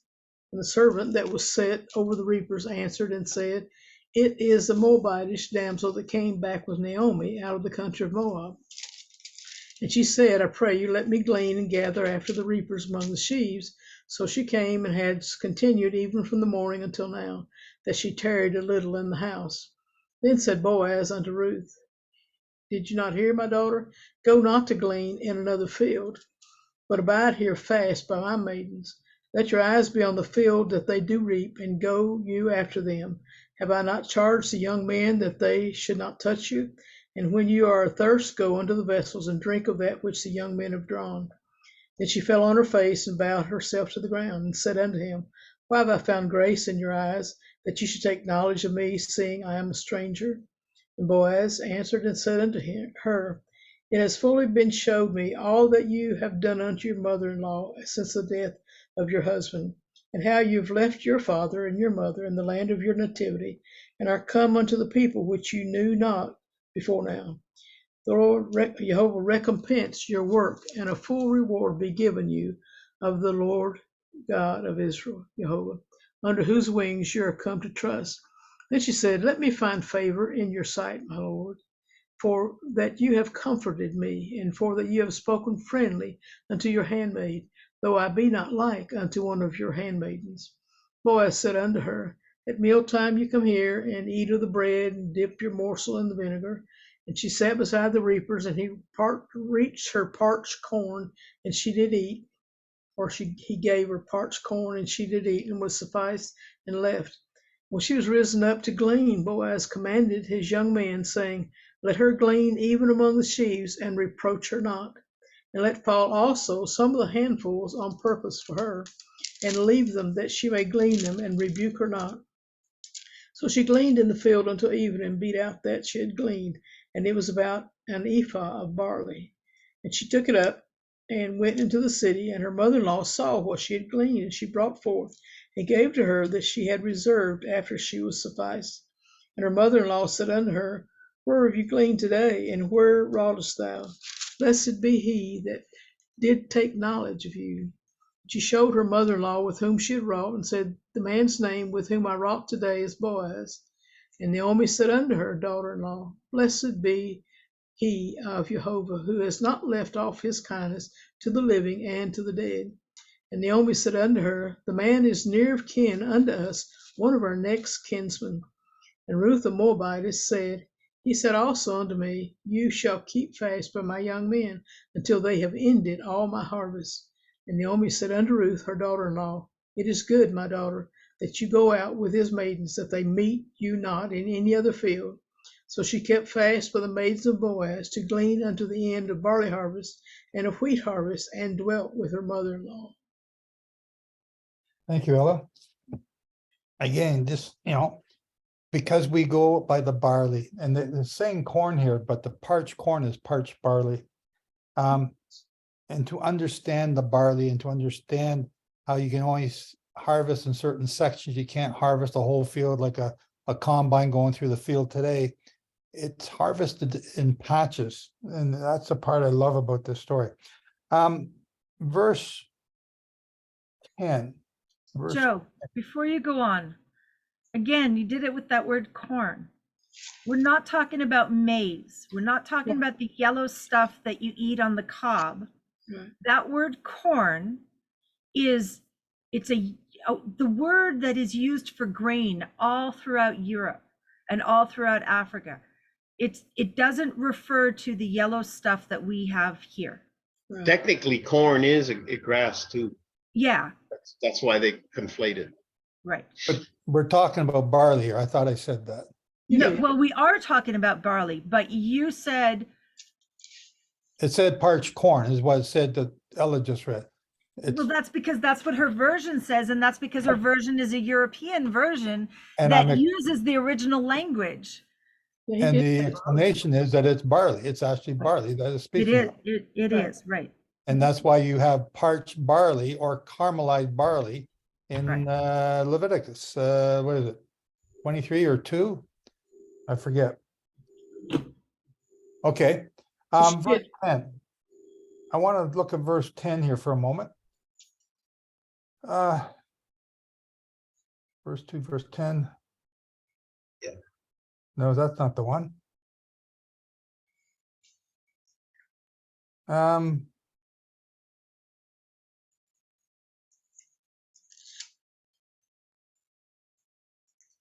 you're looking, I just want to say that, reading this, people think, oh, it's just coincidence that, this is happening. Jehovah crafted this whole thing to land the way it did. It's perfect. It shows the glory of God in crafting your life. And he did this with Ruth. Yes. It's amazing. It's verse 4 I'm looking for. And now Boaz came from Bethlehem and said to the reapers, Jehovah be with you. And they answered him, and Jehovah bless you. Amen. Mm-hmm. This was a common phrase, a common expression, a common greeting. Jehovah be with you, Glenn. Jehovah bless you, Joe. And today, you're not allowed to say Jehovah's name. Mhm. It's such, and yet this is them blessing them everywhere, right? It's such a great thing. Eric, go ahead. Yeah, I look at this and it's like, this is speaking volumes about Yeshua in so many different ways. But one of the first ways that I see is where, you know, Naomi marries someone who's of Israel, but then they go outside of Israel because of the famine. And so they're making their decisions based on a physical problem that they have. And I don't know how bad the famine was, but I gotta imagine the reason why the famine was occurring is because during the days of the judges, there were times when they were obeying God, and there were times when they didn't obey God. And I gotta figure that about this time that the famine is showing up is when they're disobeying the Torah of God, and they end up leaving Israel instead of addressing the problem of, hey, let's figure out why we have a famine, and let's figure out how we change this. And a lot of times the judges would get them to repent and come back to God. Well, in this case, you see the death of Naomi's husband is what's going to restore her and a Gentile. The land will be restored back to Naomi, and this Gentile who never knew Yahovah before is, and it's interesting that he gives them a choice. There's one that chooses to come and believe in the God of Naomi and believe in their people, and there's one that walks away. And I just see that the two thieves on the cross, one chooses to ask Yahovah for forgiveness while he's hanging on that tree with them, and one doesn't. So there's these choices we have to make, and there's life and death, blessing and curses. And that's all contained here in the first couple paragraphs. So first of all, the Moabites were descended from Lot. Mm-hmm. Lot was a righteous judge. They knew the Torah. Mm-hmm. They knew, but they didn't have a Moses, they didn't have a Mount Sinai event, but they knew the Torah. So, and same with, the Ammonites they're wiped out by now. But again, we were saying that she's a Gentile, she's a Moabite, so she kind of knows the Torah. Mm-hmm. So for her to step into, it's like us going from Christianity into obeying Jehovah in the Torah. It was not a big jump, but it was still a jump. And it was different, but it was also similar. Right? Right. So there's that part there. There was something else. I forgot what it is now. That one. But it's interesting that this is not a case where someone is forced to do it for whatever reason. The Ruach is somehow drawing Ruth into this walk, and for some reason Orpah decides not to do it. But that's where you're given this free will choice. So the decisions that you make today can affect your eternity. Oh, and yeah. so and so it's like, while today's today, decide to do it, and not going ahead in the scriptures, you're going to see that she, by faith, clung. I like the way it says it. She clung to Naomi. And I love that word, how we're supposed to cling to our God. And Yeah. you see that exact same attitude, a very humble attitude through Ruth, clinging to Naomi and showing her the respect she deserved. But the problem is, Naomi's kind of beating herself up. She's declaring stuff over herself that God or Yahovah may not necessarily agree with. So, Well, hey, look, give Naomi a break. She just lost her husband. Now she's Right. lost two sons. Right. She's no one to take care of her in her old age. She's got no land. She's in a Right. foreign country. And now she's got these two foreign daughters.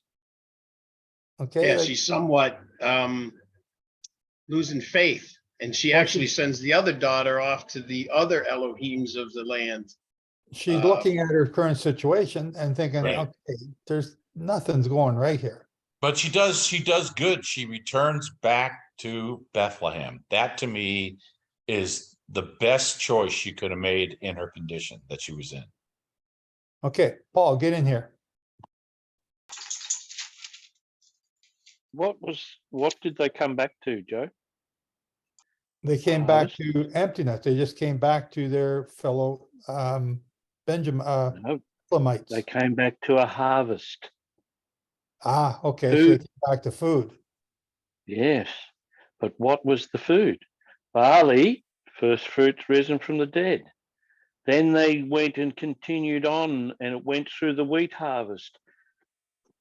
The second, they did both. They were fully redeemed in that sense, but yet not understanding the harvest is the harvest of souls. Well, The whole story. they're about to set an example of what redemption is. That's But right. they didn't come back for that. They didn't, that process, No. that redemption process was a common known thing at the time because everyone came to the gate and listened to Boaz and listened to the other guy, and they all knew what they were talking about when they were going to yes or no. But again, that's the next chapter, right? Well, that may be the case, but the thing is, the barley harvest is with a sickle. The wheat harvest is with a sickle, and we're waiting for the next harvest. Is the wheat? Is the fields are ready and ripe? Well, you're looking at today. We're talking about the Book of Ruth, though.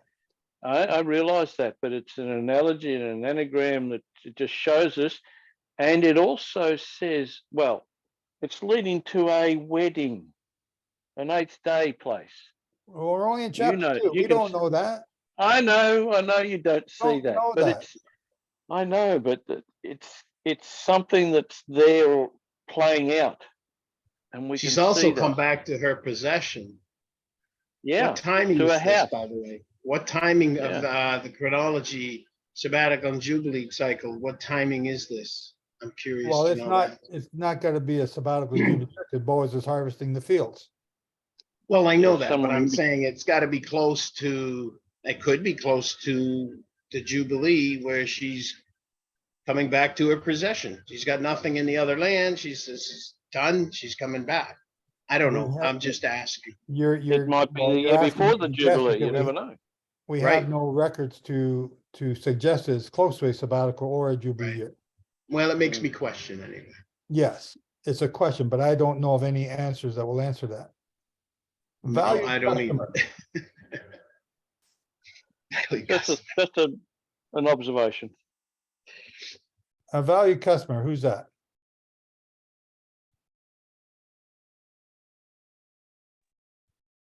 Okay, you got your mic.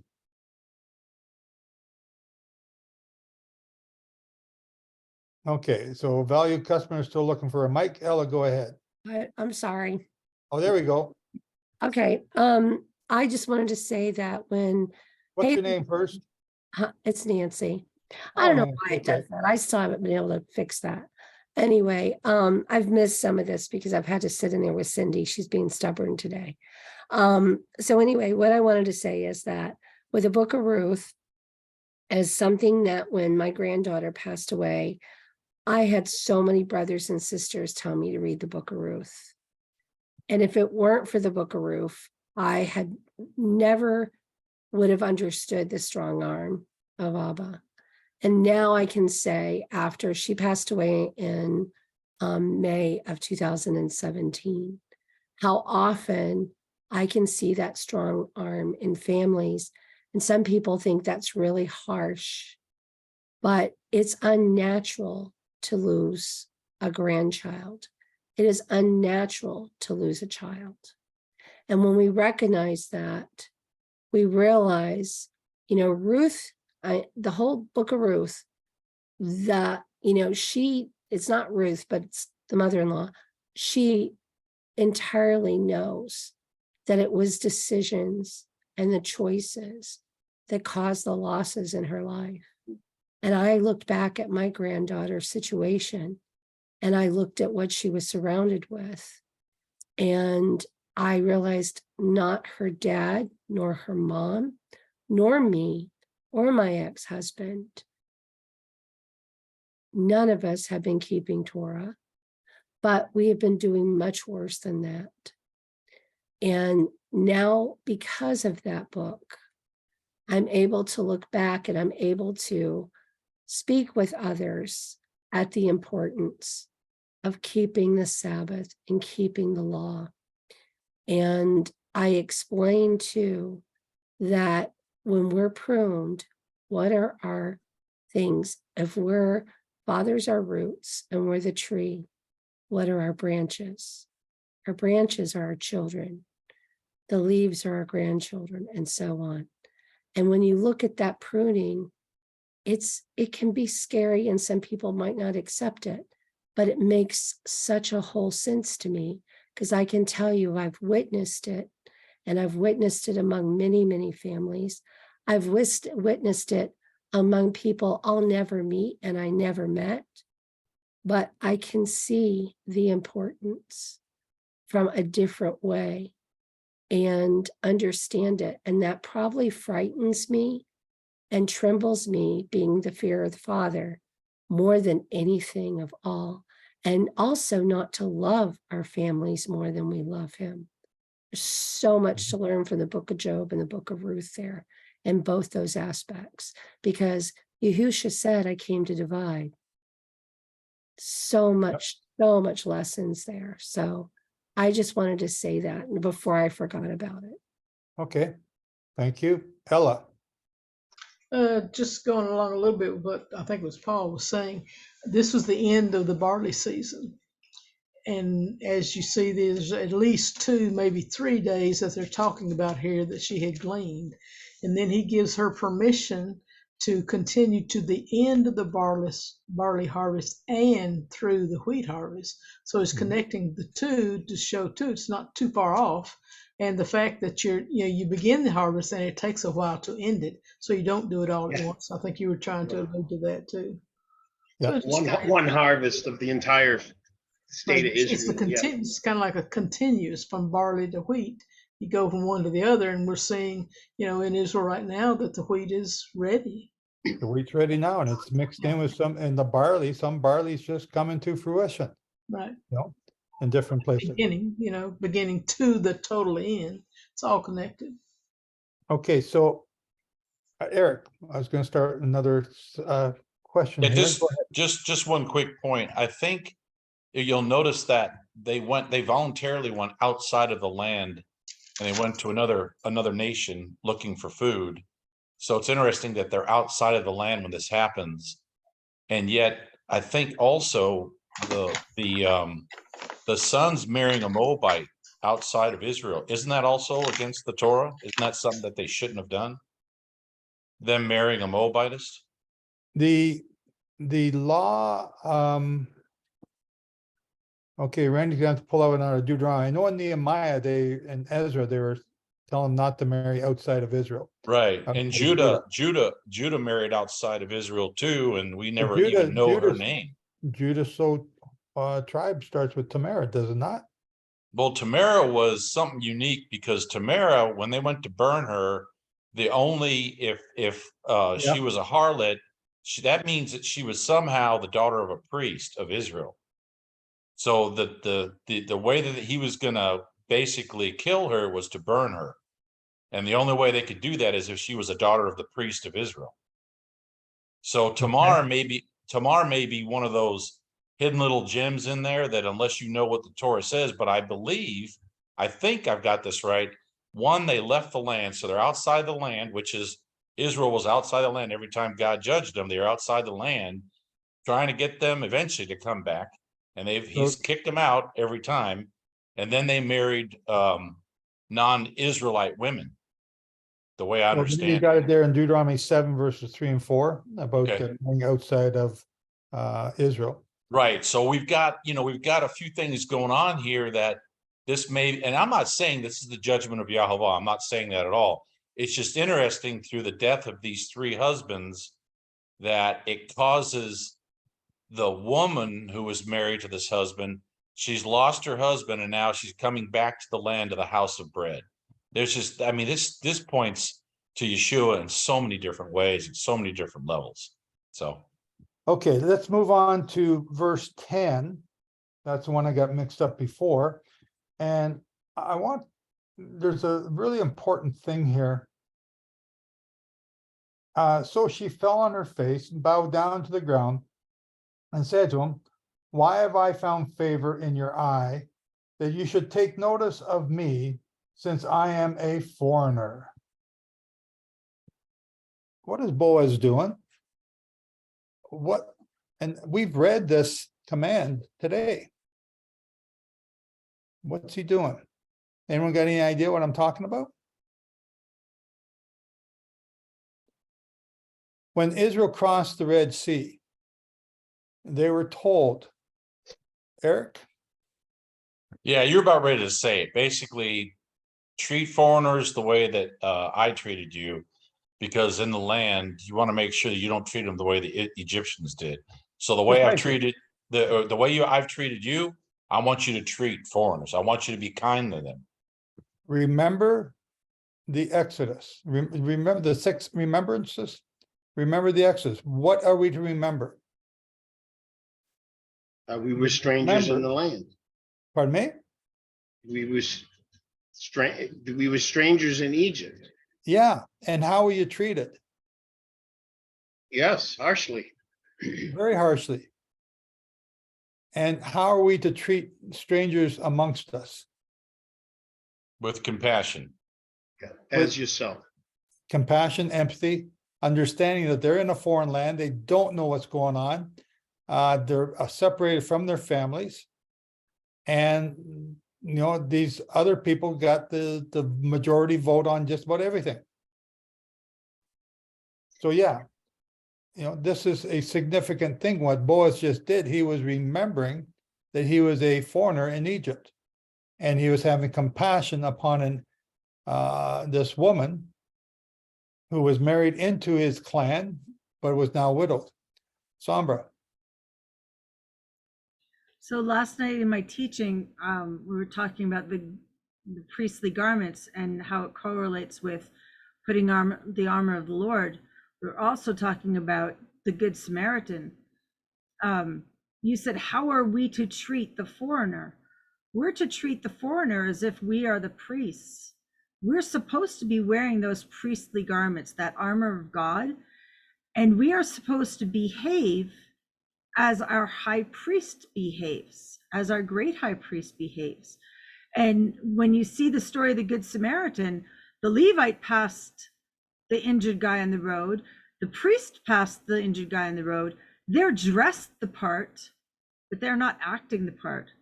And so we need to remember, we need to act the part. Whatever we're doing, and whoever we're interacting with, even if we're interacting with our enemy, we are supposed to be acting the part. We're supposed to be treating each other with love and respect and honor and compassion and mercy. And yeah. So this morning, I got a news article sent to, or a news video sent to me from Sudan. And it's the army. The Sudanese army has taken a bunch of Christians and they stoned them to death, about a dozen people. These are captured people. Okay, so what is coming is going to be very harsh and very brutal. And, we need to remember that we were slaves at one time. And we need to pray about what is about to come. And I don't know if you can get ready for it in your mind, but we need to remember this, that we were slaves in Egypt and we were treated bad, and we need to have compassion on those people that come into our lives going forward. And it's going to be hard to judge who's going to be your friend, who's going to be your enemy. We better stop there before we get off on a whole different subject. And let's go to Randy's going to read chapter 3. And her mother-in-law Naomi said to her, My daughter, shall I not seek rest for you so that it may be well with you? And now is not Boaz of our kindred, he with whose maidens you were? Behold, he winnows barley tonight in the threshing floor. Therefore wash yourself and anoint yourself and put your clothing upon you and go down to the floor. Do not make yourself known to the man until he has finished eating and drinking. And when he lies down, you mark the place where he lies, and you shall go in and uncover his feet and lie down, and he will tell you what you shall do. And she said to her, All that you say, I will do. And she went down to the grain floor and did according to all that her mother-in-law had told her. And when Boaz had eaten and had drunk, and his heart was merry, he went to lie down at the end of the heap. And she came softly and uncovered his feet and lay down. And it happened at midnight, the man trembled and turned himself, and behold, a woman lay at his feet. And he said, Who are you? And she answered, I am your handmaid, Ruth. And you shall spread your skirt over your handmaid, for you are a kinsman redeemer. And he said, Blessed be you of Jehovah, my daughter. You have shown more kindness in the latter end than at the beginning, in that you did not follow young men, whether poor or rich. And now, my daughter, do not fear. I will do to you all that you ask. For all the city of my people knows that you are a woman of virtue. And now it is true that I am your kinsman redeemer. But there is also a kinsman nearer than I. Stay tonight, and it shall be in the morning. If he will redeem you, well, he will redeem. And if he does not delight to redeem you, as Jehovah lives, then I will redeem you. Lie down until the morning. And she lay at his feet until the morning, and she rose up before one could know another. And he said, Do not let it be known that a woman came to the floor. Also, he said, Bring the veil on you and hold it. And when she held it, he measured 6 measures of barley and laid it on her. And she went to the city. And when she came to her mother-in-law, she said, Who are you, my daughter? And she told her all that the man had done to her. And she said, These 6 measures of barley he gave to me. For he said to me, Do not go empty to your mother-in-law. And she said, Sit still, my daughter, until you know how the matter will fall. For the man will not rest until he has finished the thing today. Thank you, Randy. So verse 4, uncovered his feet. What does that mean? What is going on? This verse always troubles me every time I read it. Well, I see that he's probably half asleep. This is the vision I see. He's half asleep. He's maybe had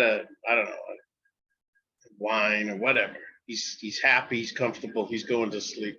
He gets drowsy.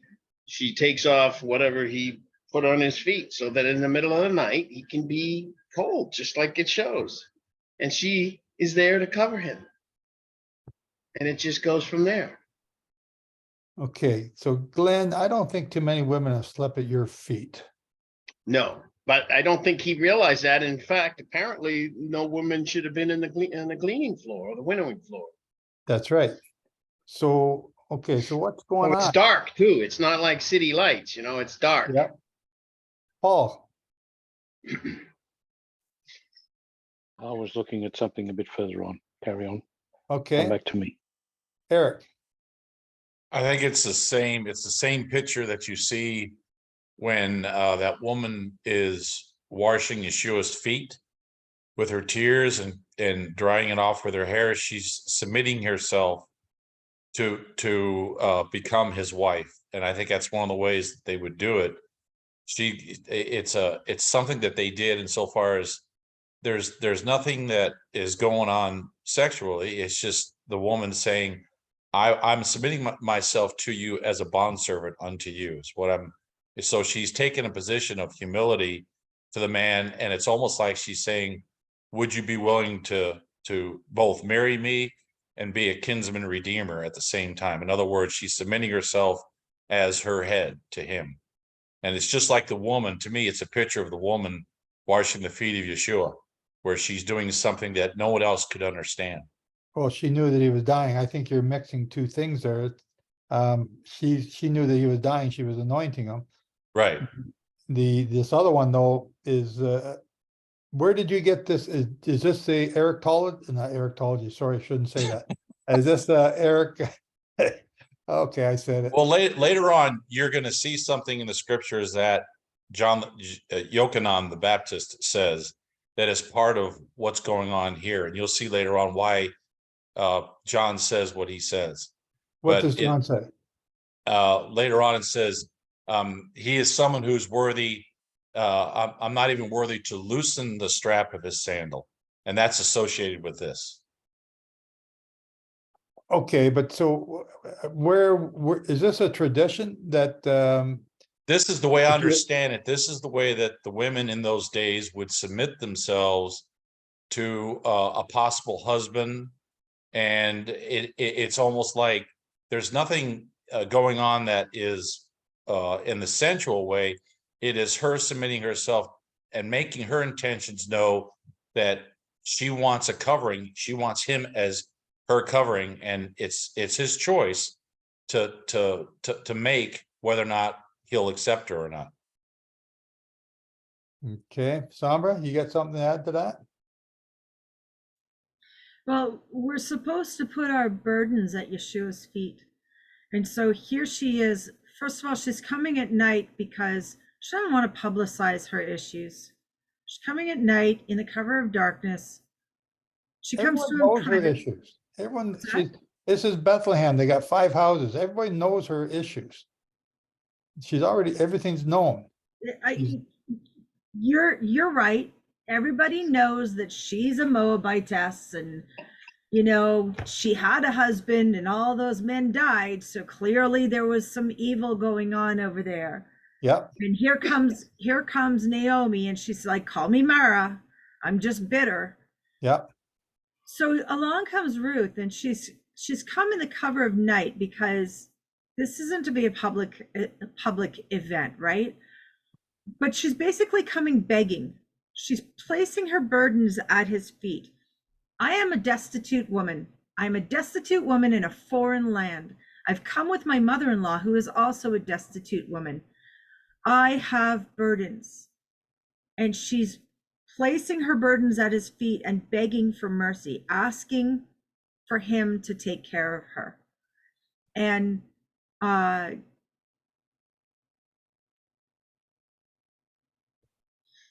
it's a much more humble attitude towards what we call romance today. You know, it's an understanding of, I have a need. I'm a woman. I have a need. I need to be protected and provided. And I want a man to do that. I want somebody. And the other thing too is she's a young woman. Why wouldn't she choose one of the younger men? But she chose Boaz because he was a righteous man. And okay, can I jump in on you there? Yeah. Verse 9. 3 verse 9. And he said, who are you? So she answered, I am Ruth, your maidservant. Okay, that's all pretty straightforward. Listen carefully what is said now. Take your maidservant under your wing, for you are a close relative. Yeah. Now, the version that Randy read, it says you are a redeemer. Yep. Yep. Okay. So that's, that's really a big clue. But under your wing, what does that mean? Under your talit, under the shelter, so it's that cough again, right? The cough is. Go, keep going. The cough looks like an open hand. It's a picture of generosity, but when you turn it over, it's a picture of your talit. It's under the shelter of your wings. It's like. So what is she doing? She's going under the cover of his Under his talit. Under his authority, as Yeah. she's asking for him to be her authority. Yeah, but what is, what's the scripture where Randy's Yeshua word says, said Jerusalem, skirts. oh Jerusalem, so many times I've reached out Yep. to you. What's that verse? As the chickens lay under the hen or something like that, the wing of the hen. I'm saying it. You see the wings going out and all the little chicks underneath it? Yeah. Yeah. And they actually absorb into the chicken to where you can't see them anymore. They actually become part of the chicken. Yeah. So Yeah, what is in her Ruth brother's- doing here? This wings here. Now I got a footnote. It says, spread your corner of your garment on your Talit. maidservant. What is the corner of the garment? The zit. That's where the The zit are. seats. What do you do with the seats? Remember the grab hold of- covenant. Righteousness. Sorry? You wear them to remind you to walk in the Torah of Yahovah. What did they do to Yeshua's seats? They actually healed a woman when she touched the zit. There's healing in the wings of your talit. Right. Malachi. Yes. So there's healings in the wings of your talit. She grabbed hold of his talit, his zitzit, to get healed. She's wanting to be covered in the corner of his talit. Right. And you'll notice what he says then. Who touched me? And I can imagine what the disciples are going and saying. Who touched me? He goes, power has gone out. And I believe he's sitting there saying, I want you to admit that he knew exactly who touched him. He knew who she was, but he wanted her to admit it. But so what's that got to do with Ruth here? What's the relationship here? He wants to come into covenant. Covenant. It's a covenant. Oh, it's partly that, but there's more. What's the more? The more part is Boaz. Well, also taking care of her mother-in-law. Boaz is Jehovah, Right. our Redeemer. Right. This whole redemption process now becomes huge once you start to understand it. Mm-hmm. And this talit that she's coming under his authority, coming under the covenant. What does the talit represent again? The authority of Yahovah. The Shekinah. Right. You know, you hold it up, that's what you stand there, and that's what you make your huppah under. That's what represents the Shekinah over Israel at Mount Sinai. That's the sheet in the book of Acts. That's the sheet bound by four corners. That's where all those animals are being put into that sheet. That's exactly what that is. Yes. So all these things are involved in this one little verse. And we just read right over it, and it's a huge verse. Boaz represents Jehovah, our Redeemer. Now you read in Isaiah, I'm Jehovah, your Redeemer, and all these different things about that. But the redemption process, to redeem you from what? He said to Israel on the night of the Passover, I have redeemed you with the firstborn of the Egyptians. Firstborn of the Egyptians. So what did he have? Who did he have to pay for Israel? He had to pay Satan. Yep. Satan owned us. The ruler of this earth. Yep. So now, who is Boaz going to redeem? Who's he paying? Ruth. Who's he paying? Who's Boaz going to pay? He paid her with 6 omars of barley, or wheat, actually. Is that the payment? Is that really the payment? 6 omers? the That's payment is- nothing to Boaz. No, that's 6 days of preparation, 6 millennial days, and the marriage supper by taking up her offer as to be his wife, and to challenge the kingsman, the other redeemer, to see whether he would take up that challenge. The other redeemer didn't want that, and he had to receive the shoe because of it. This is what went on. The payment is everything that he owns. It's everything His wealth. Boaz owns? Boaz is a very wealthy man, so he's basically paying everything, his inheritance, everything that he owns will go on from, not only will it redeem Ruth or Naomi back to the land, it will also, the inheritance of Boaz will come from the descendants of Boaz. And so in other words, there's a payment, is all the wealth, everything he owns will be passed on to the Yeah. descendants. Well, and no, to, that's not right. Only the stuff, the heir of Ruth will receive the inheritance of Elimelech. I think that's the husband she married that Elimelech, yeah. died. but Naomi will be redeemed back to the land. It'll be her land again. Well, Naomi will have a family to take care of her. Right, but she I don't also think gets the land back. The land is restored to her. What Elimelech, whatever he owned, goes back to Naomi. Okay, so who owns Elimelech's land right now? Boaz.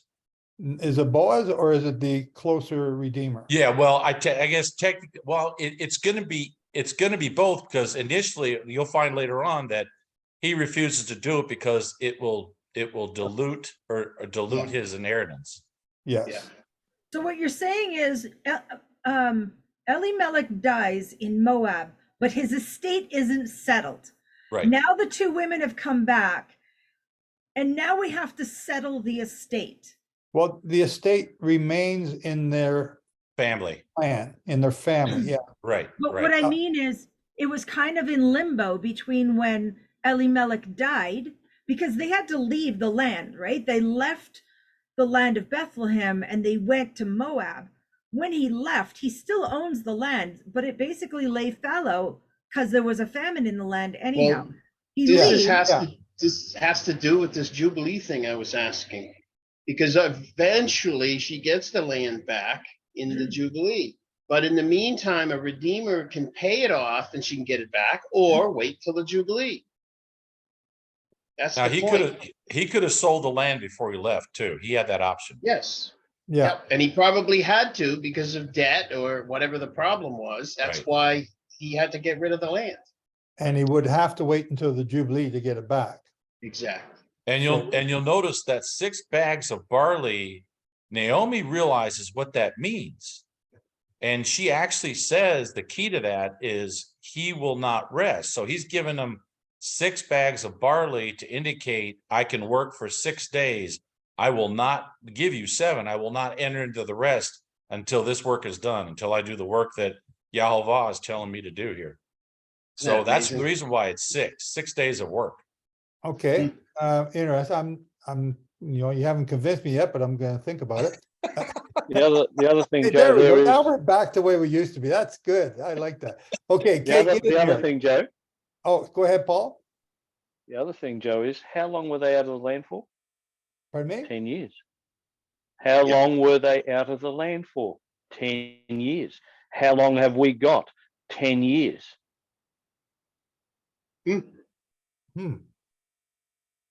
And what happens with 6 bags? It represents 6 millennial days. And we go back into the land.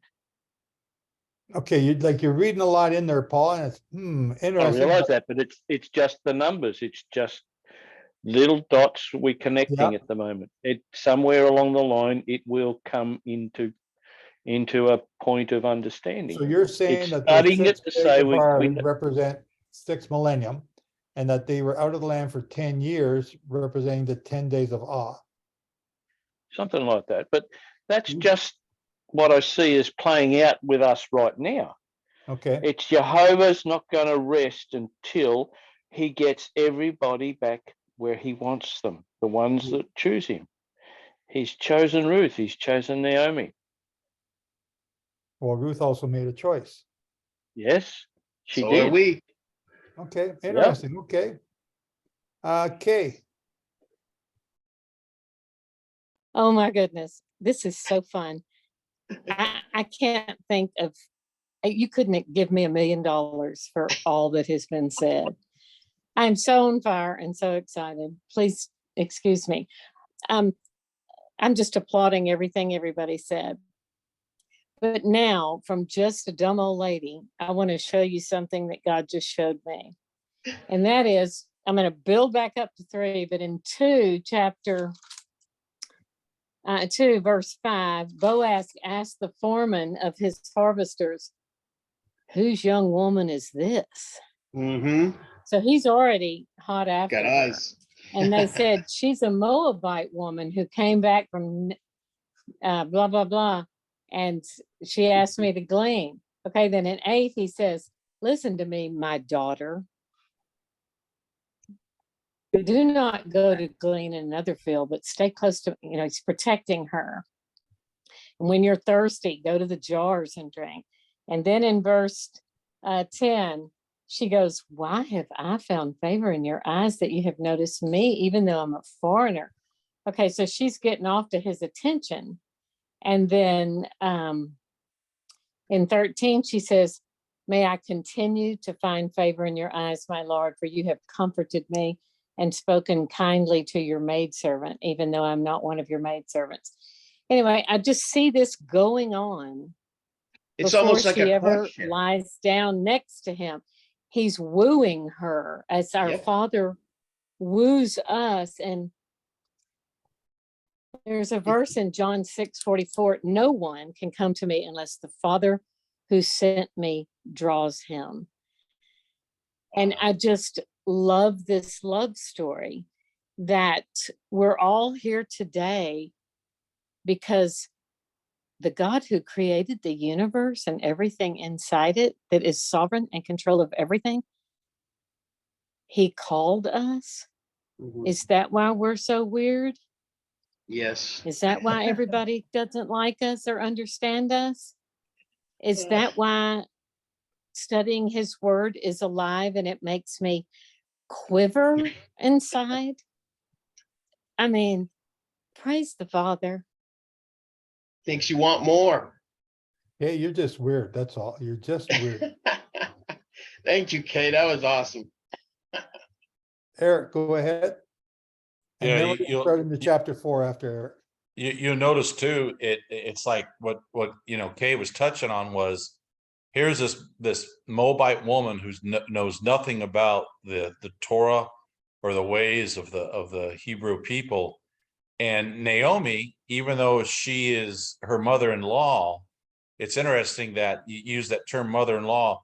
She is telling her and explaining to her how to make her way through the culture without sending up any red flags. She's explaining stuff to her like he is our kinsman redeemer. Well, Ruth didn't know what that meant. And then the fact that Naomi knew what the 6 bags of barley were. She could interpret what was being said there and being done there.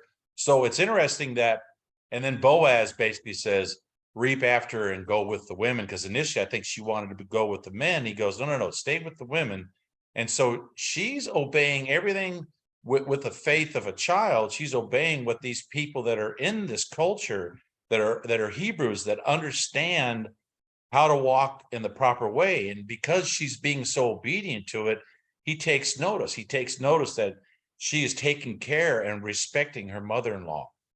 She didn't leave her by herself. She's supporting her, taking care of her. She's gleaning not only for herself, but for her mother-in-law. So it's like this relationship between this older woman who is a Hebrew and this younger woman who's a Gentile, and they're living in the same house and they're getting along and they're supporting each other. She's bringing her food and supporting her in the physical sense, and Naomi is giving her spiritual direction. Okay. Yeah, what a relationship. No, it's very good. Okay, let's start. Rose, you're gonna start reading chapter 4. And I just gotta stand up and stretch because my body's falling asleep. Sure. Before I read, I just wanted to comment similar to what he was just saying, is that these women, this relationship between these women is so tight. It's so strong. It's so beautiful. I mean, Naomi obviously loves Ruth. They love one another. Ruth follows her to an entirely different place, and a place she knows nothing about, and then trusts her. She tells her to do all this random stuff that seems so, just go lay at this guy's feet. And yet she doesn't argue about it, or at least they don't record her arguing about it. She just trusts her and goes and does this random thing. And so it's just, to me, that's one of the most beautiful things, because women, we can have such beautiful relationships with one another, such deep and strong and depth of feeling. It's just beautiful to see it written in scripture like this. So I just wanted to share that. Ruth 4. And Boaz went up to the gate and sat down there. And see, the Redeemer of whom Boaz had spoken came by. And Boaz said, turn aside, so and so, sit down here. And he turned aside and sat down. And he took 10 men of the elders of the city and said, sit down here. So they sat down. He then said to the Redeemer, Naomi, who has come back from the fields of Moab, sold the piece of land which belonged to our brother Elimelech. And I thought that I should disclose to you, saying, buy it back in the presence of the inhabitants and the elders of my people. If you do redeem it, redeem it. But if you do not redeem it, inform me, so that I may know. For there is no one but you to redeem it, and I am next after you. And he said, I redeem it. And Boaz said, on the day you buy the field from the hand of Naomi, you shall also acquire Ruth the Moabitess, the wife of the dead, to raise up the name of the dead on his inheritance. And the Redeemer said, I am not able to redeem it for myself, lest I ruin my own inheritance. Redeem my right of redemption for yourself, for I am not able to redeem it. And this was formerly done in Israel concerning redeeming and exchanging, to confirm every word. One man took off a sandal and gave it to the other, and this was a witness in Israel. So the Redeemer said to Boaz, buy it for yourself. Then he took off his sandal. And Boaz said to the elders and to all the people, you are witnesses this day that I have bought all that was Elimelech's and all that was Chilion's and Mahlon's from the hand of Naomi. And also Ruth the Moabitess, the wife of Mahlon, I have required as my wife, to raise up the name of the dead on his inheritance, so that the name of the dead should not be cut off from among his brothers and from the gate of his place. You are witnesses today. And all the people who were at the gate and the elders said, witnesses, Jehovah make the woman who is coming to your house as Rachel and as Leah, the two who built the house of Israel. And prove your worth in Ephrathah and proclaim the name in Bethlehem. And let your house be like the house of Peretz, whom Tamar bore to Yehudah, of the seed of which Jehovah does give you from this young woman. And Boaz took Ruth, and she became his wife. And he went into her, and Jehovah granted her conception, and she bore a son. And the women said to Naomi, blessed be Jehovah, who has not left you this day without a redeemer, and let his name be proclaimed in Israel. And he shall be to you a restorer of life and a sustainer of your old age. For your daughter-in-law who loves you, who is better to you than 7 sons, has borne him. And Naomi took the child and laid him on her bosom and became a nurse to him. And the women, her neighbors, gave him a name, saying, there is a son born to Naomi. And they called his name Obed. He was the father of Yeshai, the father of David. And this is the genealogy of Peretz. Peretz brought forth Hezron, and Hezron brought forth Ram, and Ram brought forth Amminadab, and Amminadab brought forth Nahshon, and Nahshon brought forth Salmon, and Salmon brought forth Boaz, and Boaz brought forth Obed, and Obed brought forth Yeshai, and Yeshai brought forth David. Amen. Awesome. Thank you, Rose. Any comments on this? Like, I just don't want to say nothing about this part. That sounds pretty good all by itself. It's awesome. It's awesome. Yah's plan. There was one thing. Where did it go? So who was the first redeemer that refused it?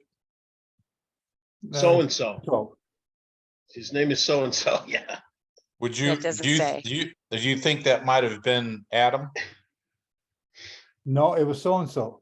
I know.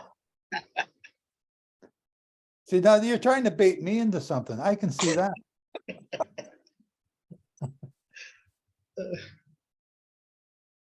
Takes one to know one. But pardon me? I said it takes one to know one. Yeah, listen to you. I know you. Now I forgot what I was going to say again. Twice.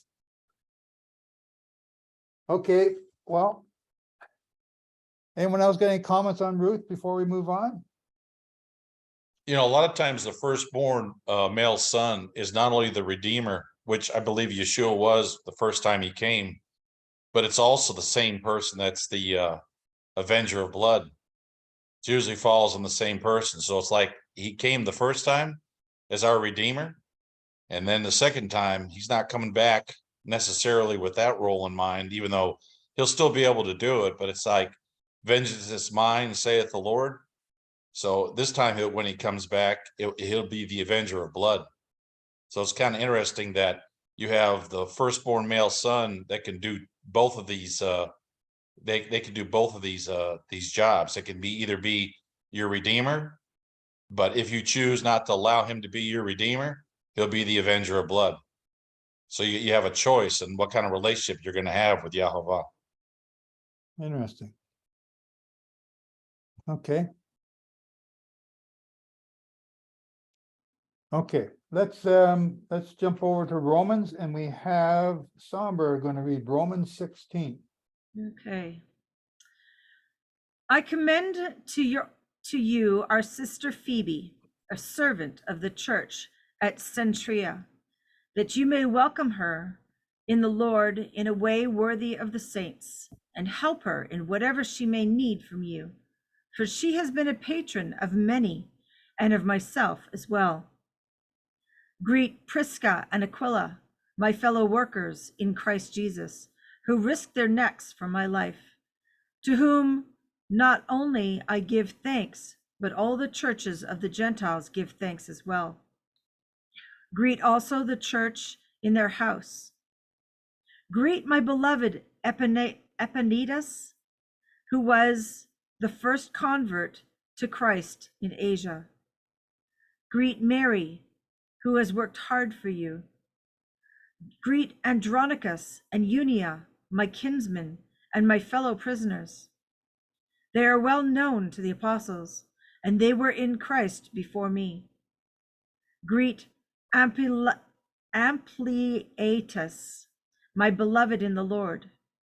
Greet Urbanus, our fellow worker in Christ, and my beloved Stachys. Greet Apelles, who is approved in Christ. Greet those who belong to the family of Aristobulus. Greet my kinsman, Herodion. Greet those in the Lord who belong to the family of Narcissus. Greet those workers in the Lord, Tryphena,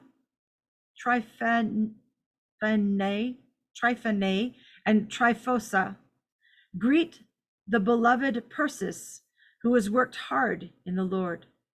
Greet Rufus, chosen in the Lord, also his mother, who has been a mother to me as well.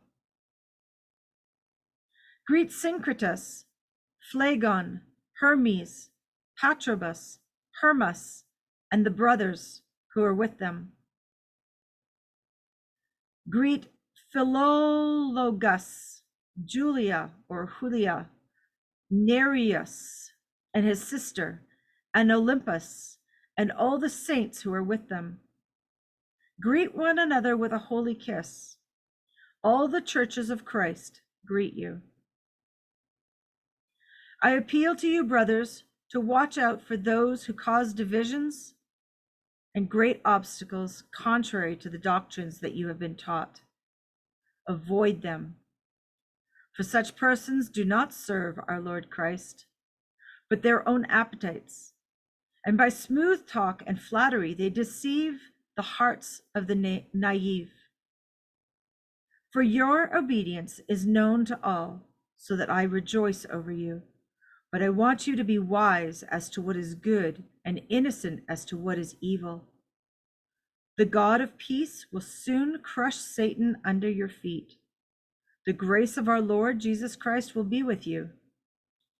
Timothy, my fellow worker, greets you. So do Lucius and Jason and Sosipater, my kinsmen. I, Tertius, who wrote this letter, greet you in the Lord.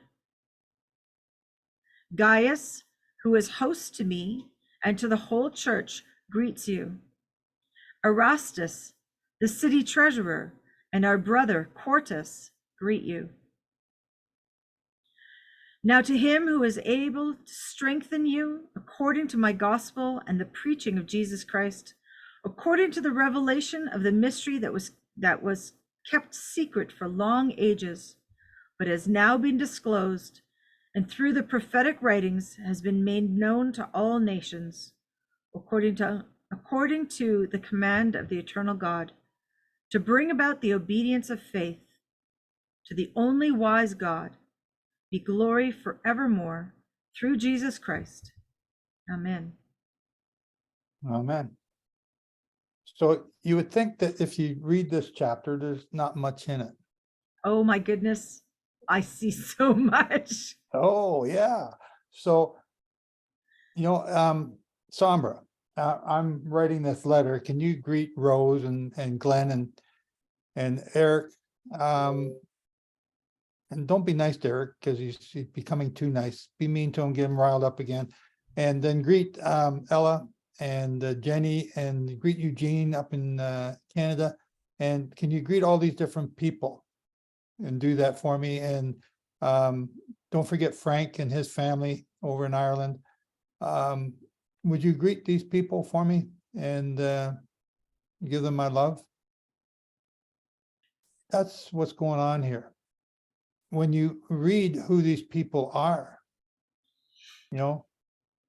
when you read what they did, Aristobulus. Who is Aristobulus? Anyone I know don't know who who he is, but You- what I see is, Well, hang on, and before, no, don't change it. Who is Aristobulus? I don't know. Nobody? He is the first convert in Asia. Oh, No, hold on a he's not. second. Isn't he one Was of the he? guys that was in the boat? No, Oh. he's the king of England. Aristobulus. Aristobulus, okay, yeah, Aristobulus. yes. And guess who is Rufus? You know who Rufus is? Rufus. That does sound familiar. Rufus is a Roman centurion Yes, okay. who came with the king of England as a, what was he? He's also involved in the Senate somehow and very high up in the Senate. Do you see the connections just from those two names? Like Aristobulus also brought Joseph of Arimathea and set him up with the land in Glastonbury, where, and I thought Randy would have remembered this because I told him all this stuff. He remembers enough. That's why Glastonbury was so important, because Joseph of Arimathea set up the school there, the first university to teach Torah to the Europeans. And he was financed by Aristobulus. And Rufus was a high-ranking centurion guard who fought against Aristobulus. And if I remember right, and I could be wrong in this, helped to bring about his capture. They're on both sides of the war, and they're both obeying Torah. So where is, it says here, to the assembly in, well, my book is a little different than you. Kenkrea? What verse you in? First, where am I? 16. And I commend you to Phoebe, our sister, who is a servant. Yeah, first. 16:1. 16:1. Centria, okay, because it's reading differently in my book. I'm using the Hallelujah scripture, so it starts with a K. Okay. Oh, it's K, okay, so Kentria, so mine's a C, so it's Kentria. C can be both hard and soft. I don't know where that is. But, okay, Sombra, I've cut you off, but if anyone wants to do a homework project, go through every name on here and find out who these people are. If Mary is the one I think it is, Mary, the sister of Lazarus, who did a great work in southern France, of which Paul was also a part of.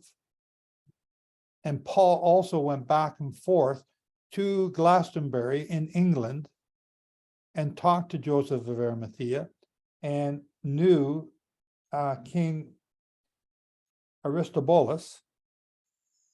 It's this so much information here. So, Sombra, what were you going to say? Well, I'm going to say these are people from all over the world. These are not just Did When you we guys, talk, no, I'm gonna jump in on what you're saying. Do you guys remember the music that Shauna played there, the harpist? From Yeah. all over the all world, over the world, yeah, different languages singing the same song. yeah, and They are just like us. right. And one of the things that we have which separates us, divides us, is what, this concept of tribalism. Oh, you're not my tribe, right? That's a foreign culture. I don't want to have, you guys do things differently than I do. When the Europeans came to North America, they had what we today consider slanderous behavior towards the people here. They said they weren't civilized. We say the same thing about when we go to Africa. They're not civilized. They had cities. How can you say they're not civilized? These people had agriculture, they had built cities, they had architecture, they have music, they have culture. These are civilized people. They know how to behave in unity, in interact. They just don't know how to behave towards a foreign culture coming together. But what Paul is telling us is, don't get caught up in that stuff. These are your brothers. They may have a different culture, but they serve the same God. We come in unity of the family, even if he keeps Shabbat dinner different than the way you keep Shabbat dinner. Enter his house and rejoice with him and experience his culture. And when you come to my house, you experience my culture. And it's good because we learn from each other at the same time. But don't be afraid of each other. Don't go, oh no, that's not right. You're right, it's different from what you do, but it's not wrong just because it's not the way you do it. You have to listen to people. He's giving formal introductions here. I encourage you to engage in relationship with these people. I encourage you to recognize each other as family. I encourage you to love on one another, to serve one another, to help one another. But then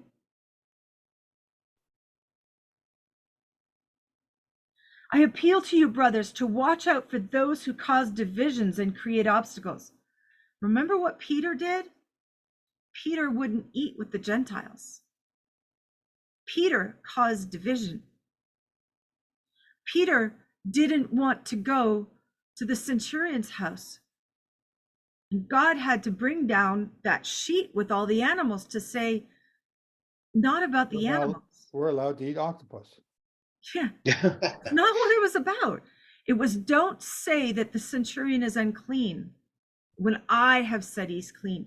All these people listed here, these people are all clean. They are God's holy people. So Randy can hold me an accord. I have the PowerPoint slide made up for some of these people. I should complete it and get it done. I'll just add it to my list of things I got to get done. But it's really a fascinating study to learn who these people are. Aristobulus is brought to Rome as a captured king, as a trophy of the king. And he's put up in what they now call the House of the British, or the British House in Rome. And Paul was a prisoner, I think, in that house or the one next door. I forget which it is. And he was eventually sent back to England with his family. Now, his daughter, I want to say his daughter was Gloria or Gloria, I think. And she started the chorale singing. Or, chorales. Yeah. Am I not saying that right? I say it choral singing, but chorale is where you put the horses. Well, choral is what you see underneath the water. Yeah, I know. That's okay. But it's a CH. It's anyhow. It's whatever it is. Just amazing story right here. And this is all taking place about, I want to say 61, before Paul's killed, I believe in 64. So it's about 61, 60 AD. And you can corroborate this with the history in England, which tells you when their king was captured. So So this there's king was another keeping verse in Torah. here, verse 19. There's a phrase that says, be wise as to what is good and innocent as to what is evil. And that's kind of how I have chosen to homeschool my kids is I don't fear things that we don't know. I don't fear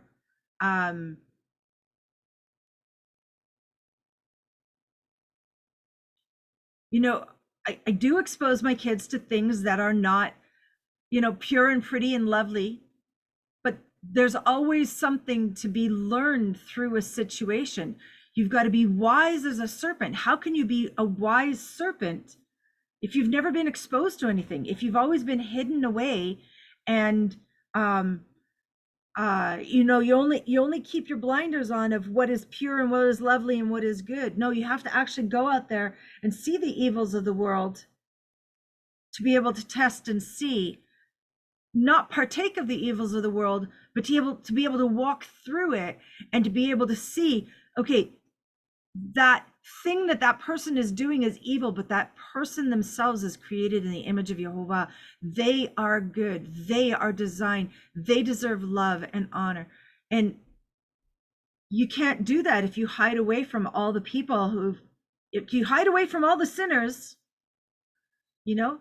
But there are a lot of homeschooling families who won't venture out to expose their children to anything that's not exactly like their family is. Yeah. Okay. Any other comments here on Romans 16? And I'm looking at the time and I'm saying, unbelievable. We're going to get done early today? No, can't happen. Okay, but if it is, it is.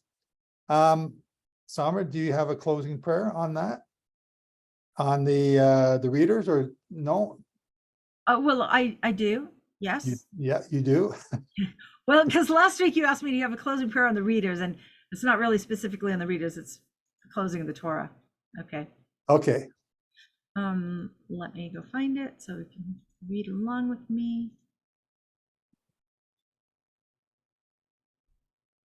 Or sing along with me, right? Read along until you can sing along. Vezot haTorah asher sam Moshe lifnei bnei Yisrael al pi Yehovah beyad Moshe. This is the Torah that Moses placed before the children of Israel upon the command of Yehovah through Moses' hand. Etzcham hi lamakazikim ba v'tom cheya meushar derachea darchei noam v'kol netivotea shalom. It is a tree of life for those who grasp it, and its supporters are praiseworthy. Its ways are ways of pleasantness, and all its paths are peace. This part right here always trips me up because that's not how I learned it, and so I have it memorized differently, but I have to read what it says. Very good. Thank you, Sambra. So with that, ladies and gentlemen, we're going to say Shabbat Shalom to you, and we thank you for joining us. You can come here and be a part of this on a weekly basis. I'm trying to get out of here. My back is killing me. I'm just not in a very comfortable bed in this room right now. Could you just give us the schedule for next weekend, Shavuot? So next Saturday is the 49th day. It's a regular Shabbat. So we'll begin here again at, we'll start with our prayers at 12:30, and we'll do the Torah portion, maybe a slight read. I'm going to read some of that for that day. So we won't have any other teachers that day except for me. And then Sunday, we have 10 a.m. and 2 p.m. Eastern Standard Time. So thank you. All holy days, we're trying to do about 10 and 2 Eastern Standard Time and try and be consistent with that. So yeah, that'll be next weekend. It's a high holy day. on Sunday. But again, last year when we taught this, there was a few surprises, so we're going to go through those surprises again because a lot of people didn't really realize that.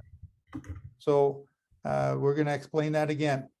And it's, you know, it's a holy day. It's repeated over and over again. Remember these things. What are we supposed to remember? Remember, learn. And then there's new people still learning. So that's what the plan is. Eric.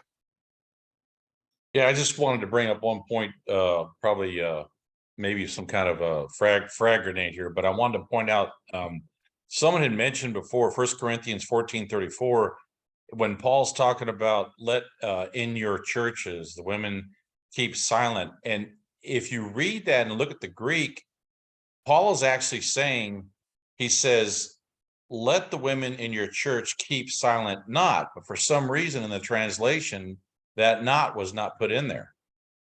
And he's emphasizing the point that women who are single, women who don't have a husband, maybe a daughter of a man who's not married, he's saying, allow the women to ask questions in the synagogue. Wives, hold your questions until you get home and talk to your husband. So he's forcing the issue, and unfortunately, this has been mistranslated, and it's been propagated for all these years to where people think that Paul is saying for the women to be totally quiet in the synagogue. And if you're a single woman that's not married, either a daughter or you're on your own, which probably very rarely would happen. But if a woman comes in there that doesn't have a husband, Paul is encouraging women to ask questions because this is the only place they're going to be able to be exposed to the truth of a Torah. So here at sightedmoon.com, we do not let women speak. We're trying to force women to only talk to their husbands at home so that the men can get more floor time. Because the men are Did you really hear quite that? He shy just here. called me a man. But I just wanted to point that out because if people would look up in the Greek, you could look at the Greek where it says, keep silent not. And I think in this case, Paul's encouraging the single women to ask questions at the synagogue. He's not discouraging it, but unfortunately, I don't think it's been translated the way that I think Paul was writing it. Paul was doing exactly what we're doing here. There are some weeks here that we can't get to the subject that we're trying to get to because y'all got something to say. And I'm trying to let y'all have a say, but there's other days I just want to shut y'all up and take the controls back. But the horse is out of the barn. I can't get control ever again. So what would you do if you didn't have input from Sombro? I mean, what would you do? What would your life be? It'd be boring. It wouldn't work. Somber is a fixture. Man, It that's wouldn't about work. 4 frag grenades you just threw in here. Come on. Right? Anyways, I just wanted people Thank you for your Ericism.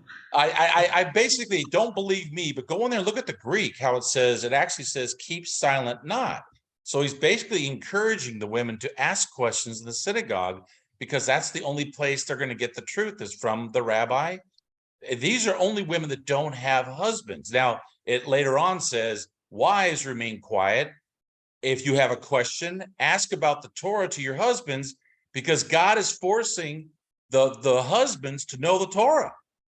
So he's encouraging single women and maybe women of that are not married yet, that the father may not be there that particular day, but he's encouraging women to ask questions at the synagogue, but wives, remain quiet and ask your husband when you get home. He should know the answer.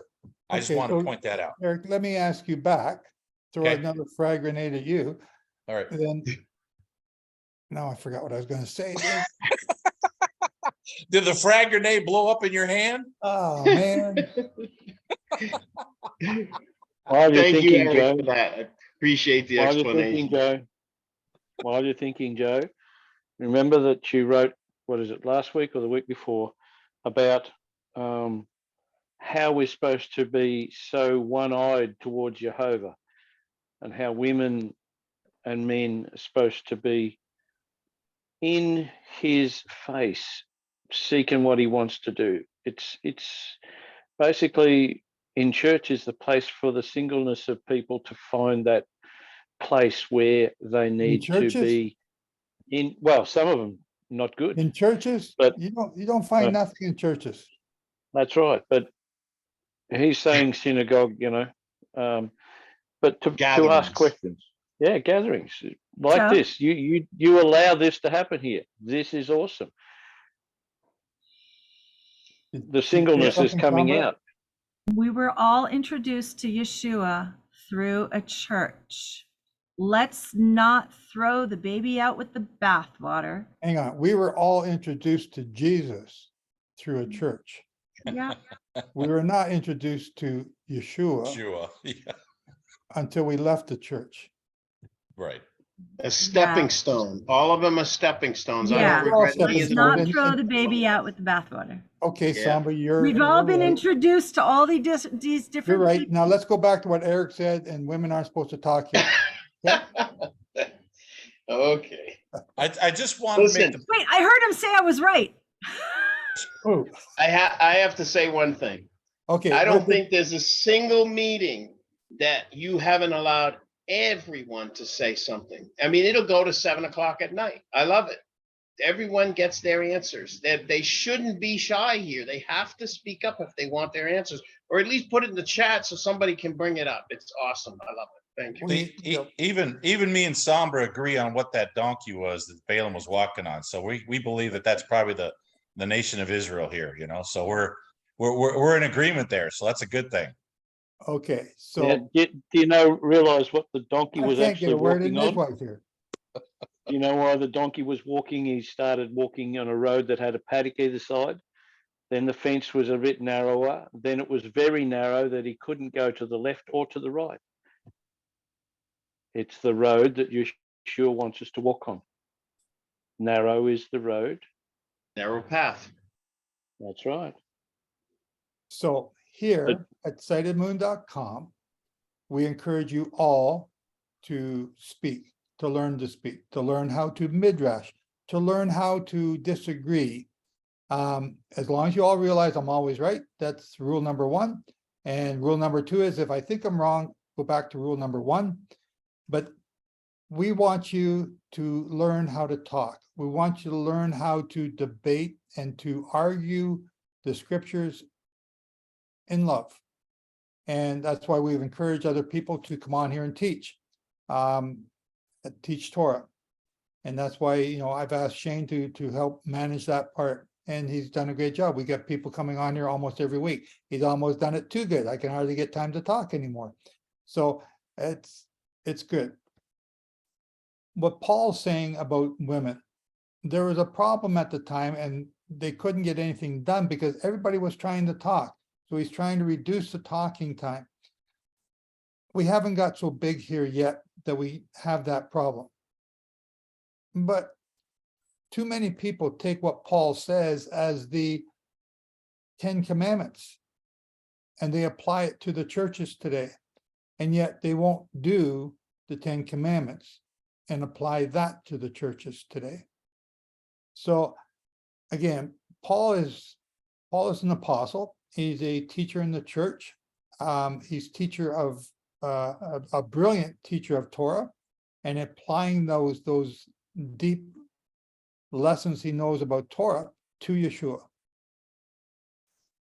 But again, what does Peter say?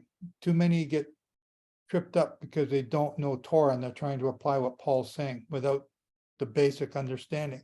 Untaught and unstable. Yeah. So, excuse me, Joe. Sorry, who's that? Yeah, this is Jimmy.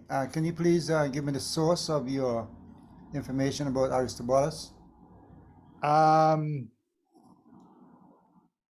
It's a green book. I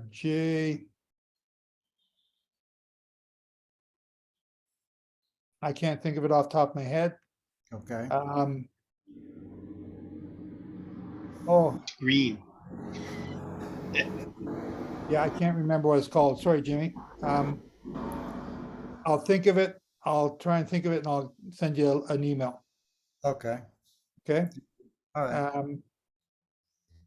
The drama of the Lost Disciples by J. Stewart, or Jowett. Okay, The Drama of the Lost Disciples. all right. Great book. Everyone should read it. And then I, it'll lead you into other books. I just did a search and they listed 19 people who were mentioned in the chapter, and Aristobulus is number 10 in 1610 actually, but nothing was mentioned of his rank. So I was just wondering your source. I believe it's The Drama of the Lost Disciples. Okay, I'll look for that. And, you know, I'm going off the top of my head. I may mix that name up with somebody else. Maybe it's Caractacus. Aristobulus is Caractacus, I think. Again. Okay. Okay. So let's wrap up this meeting. Let's give the people listening to this a little bit of break. They don't have to listen that long, but you want to hear the rest of the stuff that's going to go on after we say goodbye. You got to come here and be here, because it's, you know, some stuff gets really good. We should record the after stuff, but we don't. And I just want to thank you all for listening. I want to thank you all for joining in. Sign up for the newsletter. Sign up for the, click the subscribe button on YouTube here and help spread our message. Share our message on Facebook. You know, maybe these YouTubes are a little bit too long for Facebook. Share our books, share our teachings, help people that come to know sightedmoon.com. We are growing by word of mouth, and that's how we've always done it. So again, I want to thank you all for being here, and we are going to close out this session with a closing prayer by Ilya. And whenever you're ready, Ilya. Oh, Yahovah, Father of our salvation, our Yeshua, we thank you for the Shabbat. We thank you for the fellowship and rejuvenation and healing that comes from resting and being obedient to your word. I thank you, Father, for the liberty we have to speak about you over the airwaves and still having Bibles in our homes and not having them confiscated. And having all these people from around the world gather at your feet and be partakers, Father, of hearing and studying and spreading the good news to the world, this sick and dying world. I thank you, Father. I ask your blessing as we depart. Maybe we be rich in the word and full with happiness and joy as we continue on to another week, Father. I ask your anointing over every child that's here and that couldn't make it. Thank you, Yehovah. Thank you, our Creator. Thank you for being the collector of this harvest that we're part of, especially now that we're approaching the wheat harvest, Father. As you take this grain and scoop it in your hands, let us stay in your hands, Father. Let us be that precious harvest that you are pleased to see, Father. I praise you and I thank you. Amen. Amen. And thank you, Ilya. And on that note, another thing, talk about on social media. Like, I've been banned from Facebook. I'm sorry. I'd be talking about it myself. Let people know that the wheat is ready. Let them know. Show them the pictures from Becca. I posted her videos in the newsletter. Share them online and let other people know that the wheat is now ready, because they're saying, they're not keeping Passover to the next month, or some just kept Passover a few weeks ago. Let them know the wheat is now ready. None of the other groups goes and looks for the wheat. Guess what? Yeah, what is it? Enoch, the Zadok, some just started 5 days ago. What? Some just started 5 days ago. Then, and blown okay. away. Okay, so now you need to get them my Zadok teaching and help I know. rescue some of those people. I've been trying. In 2 months' time. So we're now about to be, we just started the third month, right? That started, actually, today's day 1 of the third month. So in 2 months' time, the grapes will be ready. That is another sign. The grapes are, harvested in the 5th month. that's another sign that we are on the right schedule. These are things that you have to explain to people and help them to understand. You have to help explain it. You can send them to the newsletter if you want, but you also have to be able to explain it yourself. So you need to talk about it. You need to get into those heated debates on Facebook. Let them know. Talk about it. It's not the person you're arguing with. It's the 15 or 35 or 1,000 people on the sidelines that are just reading your discussion. Those are the ones you're trying to reach. So please talk about this. Let people know. Why is it important? Because if you're not keeping the holy days at the right time, you're not keeping the holy days. Period. May I ask a question, please? Yes, ma'am. Ma'am, wow. Next weekend, of course, we have the 2 Shabbats in a row. And to refresh my memory and for the new people, can we make the 2 loaves of wheat on Saturday? You can, it says, they were to make that bread, the 12 loaves of bread, every Shabbat and put it in the temple on Shabbat.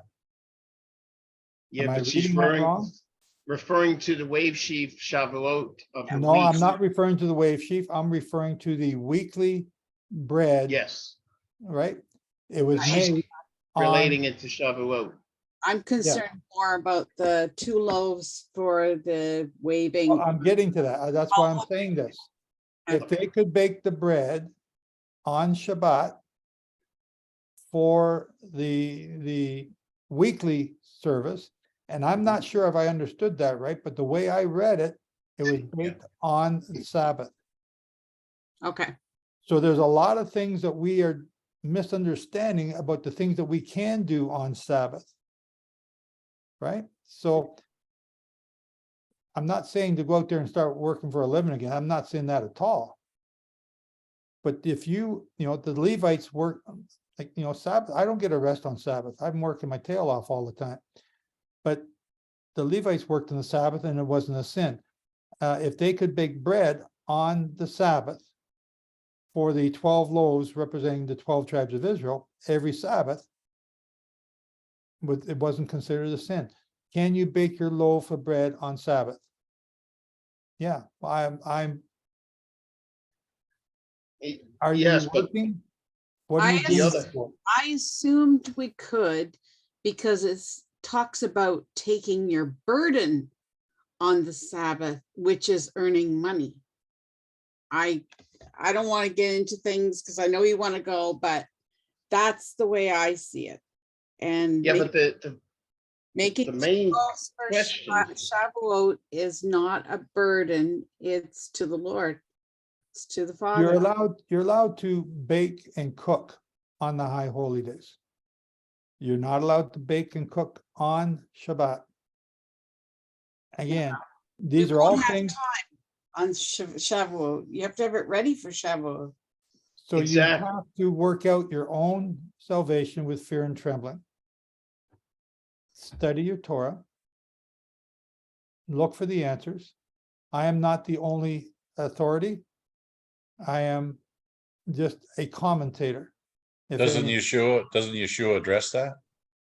Where he says the priests profane the Sabbath but are held guiltless because they're doing the work of the Lord. So if you're doing something that God has told you to do, then if you're doing it, he may say to do it on that particular day. But if he's telling you to bake 2 loaves, then you've got to figure out, is he telling you to go ahead and bake it on the day before, or when? So on Wave Sheaf Day, if Wave Sheaf Day is the first high day of unleavened bread, it's a holy day. Do you go out and cut the barley after the Sabbath, which would also be another Sabbath? And the answer is yes. Yes. But now equate it to this Shavuot. Shavuot is a wave sheaf as well, right? Yeah. So you can't harvest it before the offering. Okay, but you can do what they did at the barley Well, hang on, no, on but the let's- first day. It doesn't say you can't harvest the wheat, right? Because you can harvest the wheat, you gotta bake it and you gotta prepare it. Well, So yes, do that. what I'm saying is you can do it because you gotta wave the loaves. That's what you're doing. You're waving the 2 loaves, right? Yep. To Shavuot. Yep. You gotta cook them first. You gotta harvest and then cook them.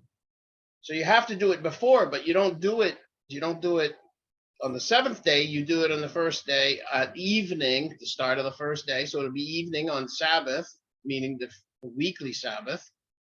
You cook your bread and then you wave it in the morning on Shavuot. But Some you can't do of us it are in before bed that. by then. Pardon? Darkness comes later now. Some of us are in bed by then. Yep.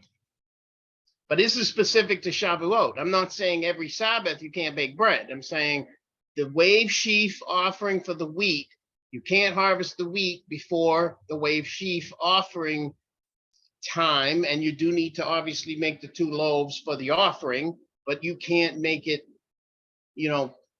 on Saturday or Wednesday before the Shavuot or anything like that. You have to wait until Shavuot to do the final harvest, the harvest Well, of the wheat.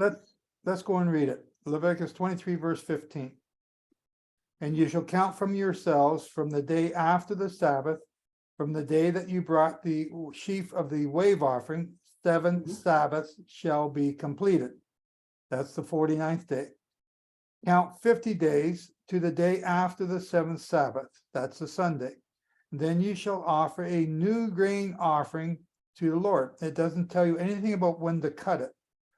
You shall bring from your dwelling 2 wave loaves of 2/10 of an ephah. They shall be of fine flour. They shall be baked with leaven. They are the first fruits to the Lord. Bingo. Okay, so first fruits to the Lord. Now, what does that tell you? There's a clue right there. Go back to the first fruits of the barley. When was it cut? Right? So what Glenn just said, I would tend to agree with. The wheat would be cut after Sabbath. Enough wheat to make 2 loaves of bread. And then that would be waved. And the next morning at 9 a.m. Then after that, knock yourselves out. Harvest away, exactly. Harvest away. Well, everybody's doing it backwards in Israel right now. They harvest first, then have the wave sheaf. Same thing with the wheat. They harvest all through the barley harvest period, the wheat, and then and after as well, because it just lingers on. But they all do it before. So what happened? So I put this in this week's newsletter with Cain. What was wrong with Cain's offering? It wasn't the first fruit. It was the middle of the fruits, or It was the common. end of the season, the end of the harvest. It was common. It was not the first. Right.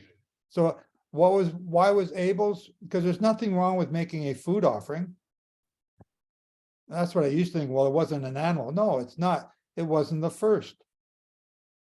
In the very next verse, it says Abel offered the first fruits of his animals. The arguments I'm hearing is it's not the first.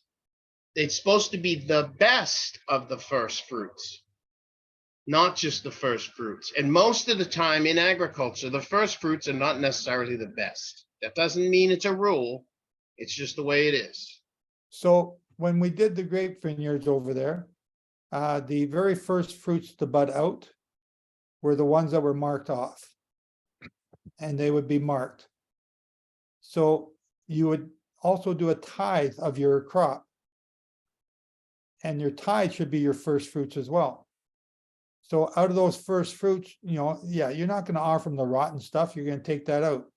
But you still got to sort and sift. Yes. Again, you're going to give them if the first stuff ain't the best, and you wait till the very next one to come out. But you're going to get a good first fruits offering. It's the king. It's the creator of the universe.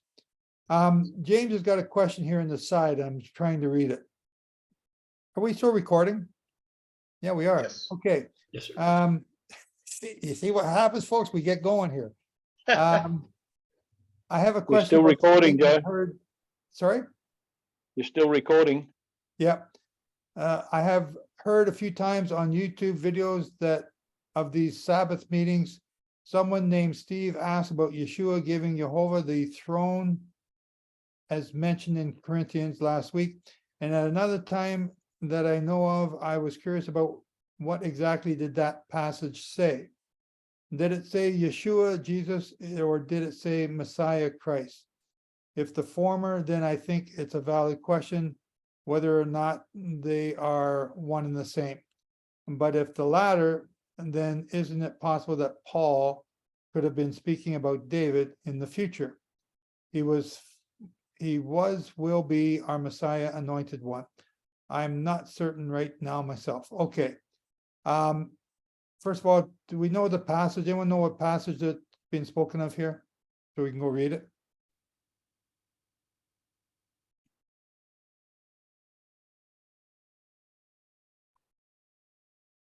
And James, if you're still listening, maybe you can pull up the passage. Maybe Randy can find it for us. 1 Corinthians 15:24. Thank you.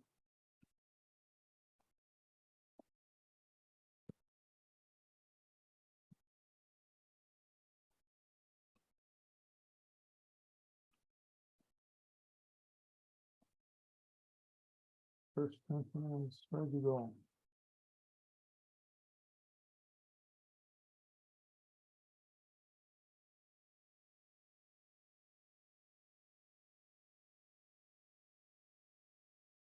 (15:24), and it says, "Then comes the end, when he delivers the kingdom to God the Father, when he puts an end to all rule and all authority and power."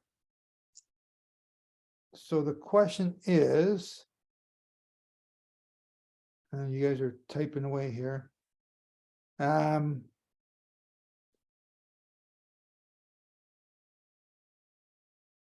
So it says he, in the English, capitalize the he, assuming that it's speaking about Yeshua, and that's not always the case. Sometimes the he is just somebody else. So then comes the end, when he delivers the kingdom to God the Father. Who's the he there? Because you're asking, is it Yeshua or Messiah? Yeshua and Messiah are the same. Most Look times. at verse 23. Verse 23. Yeah, one verse before. But each one in his own order, Christ the first fruits, afterwards those who are Christ at his coming. Then comes the end, when he delivers the kingdom to God the Father.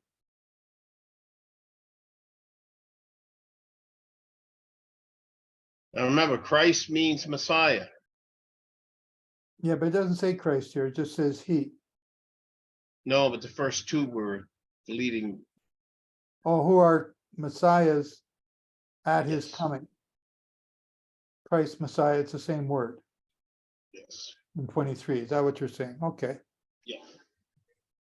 So I'm not sure if I'm answering his question at all here. I'm not sure. Well, I think ultimately his question is Yeshua Jehovah? Oh, okay, so is Yes. this, so James is asking, is this passage Christ Yeshua or David? It's Christ Yeshua. Ah, now I know where he's coming from. Excuse me, back up. Yes. Okay, I think I know where he's coming from now. But each one in his own order, Christ the first fruits, after those who are Christ at his coming. So he's talking about the second resurrection, that's after Shavuot. Then comes the end, that's at the end of the 7th millennium. Then he delivers the kingdom to God the Father. So the he that I think you're asking about, to me, would be King David at the end of the 7th millennium. And delivers the kingdom to God the Father when he puts an end to all rule, and that he at that time would be Jehovah, puts an end to all rule and all authority and power. And that's when Satan is thrown in the lake of fire at that time and destroyed. I'm not sure if I'm answering your question, James. But how does he give the kingdom to himself?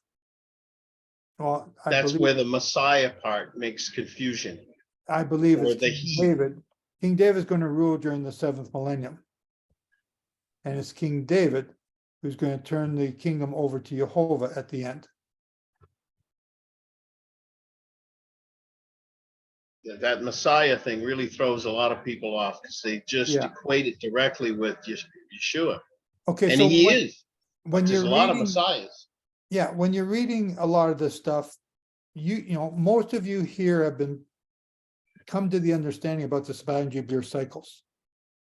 Even the apostles didn't understand the Jubilee cycles. Not in relation to the end of days, not in relation to the holy days. So you have that distinct understanding. And you've got to read this stuff with that understanding. And because sometimes the interpreters who meant well misunderstood what they were reading and were trying to explain it so that you could understand what they were misunderstanding. Does that make sense? Okay, I think so. I heard a chuckle. Yeah. Okay, so Janet is asking, so is Yeshua and King David present through the 7th millennium? Okay, so Yeshua is Jehovah. Jehovah is not coming until the 8th day. And then as I say that, he's also coming in the next few years. But he's not going to rule on this earth until the 8th millennium begins. Why? He's coming to put down Satan and to set up the millennium. Satan is going to be ruler again at the end of the 7th millennium for a little while, or a ruler of part of the world. And he's still a ruler right now. And he has to be eliminated before Jehovah is going to come in here and have everything purified, restored, and then he's going to take over. So, you know, we've grown up with 3 gods, Father, Son, and Holy Ghost. We start keeping Torah and we get rid of the Trinity, and now we're keeping the Father and the Son. And then comes a sticky point of, what do we do with the, you know, are they one? Are they two? Shema Israel, Yehovah Eloheinu, Yehovah Echad. Okay, you say there's one, and then right away you jump into 2 again. So there's a disconnect that takes place in our brain. And it's difficult for a lot of people to understand. And I'm not trying to force it down your throat, I'm trying to help you to understand it, but it doesn't always make sense. There are scriptures in the New Testament I cannot answer. When Yeshua is praying to the Father, is he praying to himself? Is he setting an example? Yehovah Eloheinu, Yehovah Echad. When you see me, you've seen the Father. Isaiah 12:2. I am Yehovah. I am who becomes your Yeshua, your salvation. So it's a difficult subject. It's a tough subject. Ask Jehovah to help you to understand. He has called you. He will help you to understand if you ask. But you got to ask. You got to ask for knowledge. You got to ask for understanding. And you got to ask for wisdom. You're commanded to ask for those things. So ask for them. Help you to understand these things. I asked a question the other day. I had an answer within a couple of days. Some of the stuff, you ask this stuff and it just blows me away that he answers it. Anyway, again, So, hey, Joe, to get back to what the question you were talking about before, I just want, before we get too far away from it, on Shavuot, it says you shall do no customary work on it. That doesn't sound like a Sabbath to me. So on Shavuot, you should do no customary. What do you mean? That's what it says there. It says, then you shall sacrifice 1 kid of goat, 2 lambs. Can't do all that stuff. The priest shall wave them with the bread as the first fruits of the ways offering with 2 lambs. Then they shall be holy to the Lord for the priest, and you shall proclaim the same day that it is a holy convocation to you. You shall do new customary work on it. It shall be a statute forever in all your dwellings throughout your generations. That is not the definition of a Shabbat. But it's a high holy day. Where Which do you, is the where definition do of you, a where Shabbat. do you, but where do you get the high holy day? Where do you get that? Does it not say that in Leviticus 23? Nope. It's a Shabbaton, which has a different rule than a Shabbat. Right. The customary work, if you're doing customary work, in other words, on the Sabbath, you can do no work. This one says customary. So if you don't normally bake two loaves of bread, to me, in this case, you're not doing customary work. You're doing work to be able to take those 2 loaves and wave it before the Lord. But you don't normally bake 2 loaves of bread on these days. Yes, but you have to bake the bread on Shavuot. I'm agreeing with you. I'm agreeing with you. Yeah. What I'm saying is it's not a Sabbath. It doesn't declare it to be a Sabbath because the Sabbath says you shall do no work. This says you shall do no customary work, which is different than a Sabbath. That's the point I'm trying to make. So he's giving an allowance for you to be able to bake the bread. Feed yourself. Cook. Whatever you're going to do on that day. It just can't be customary work like you normally do on every day. Yeah. But it's, What verse are you reading the customary work in? What verse are you in? Verse 21.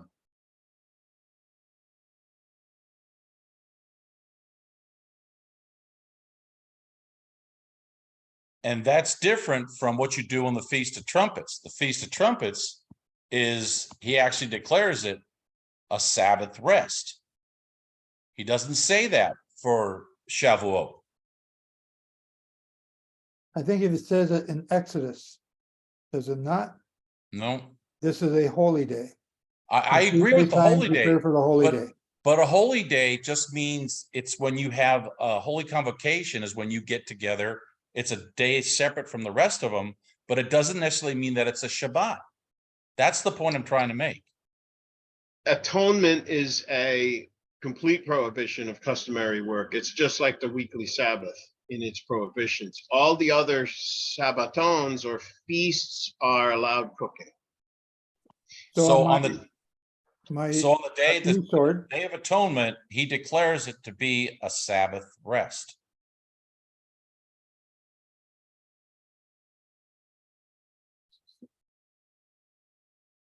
That's the point. That's the point I'm trying to make, and I can't figure out why John says the first day of unleavened bread is a Sabbath. I don't know where they're getting that from. First day of unleavened bread is a Sabbath. Show me in the scriptures where it's a Sabbath. It is no customary work, but it doesn't declare it to be a Sabbath. It's a high holy day. A high holy day doesn't make it a Sabbath. Those are two different. It's a holy day. You don't do any work on the holy days. That's not what it says. You do no customary work on that day. That's not no work. So The here Sabbath it is, Leviticus 23:21. You shall do no work or labor. On which one are you talking about? Leviticus 23:21, which you have said is customary work. Okay. So we're going to look up the Hebrew and the word for customary work. Right. If you go servile work. Okay, so servile work is servant, aboda, labor, work, labor, service. Okay, so it sounds like work.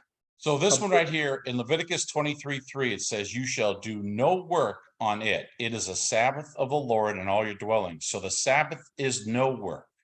Okay. The Feast of Unleavened Bread doesn't say that. It says no servile work, and the word servile is aboda, which means work of any kind.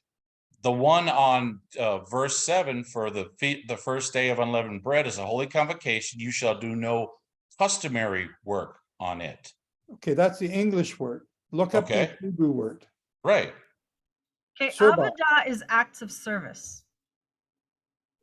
So avodah, you're saying aboda.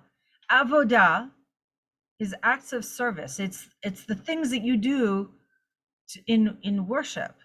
So when you're a slave or a servant, you do the things that serve your master. That's avodah. Exactly.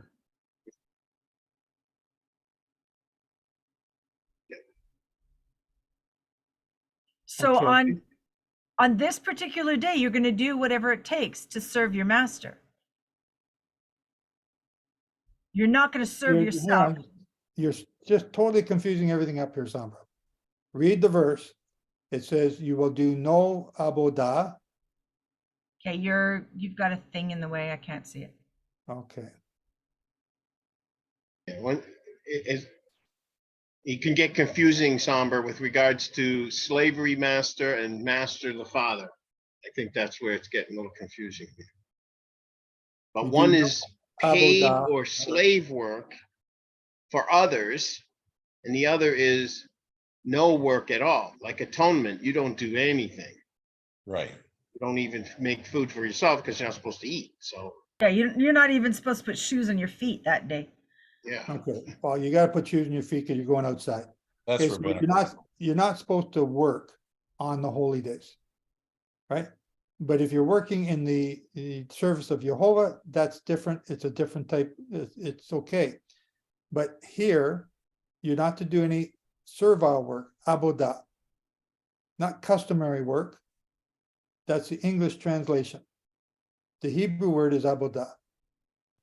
Now you said Leviticus 3, 7th day of Lord.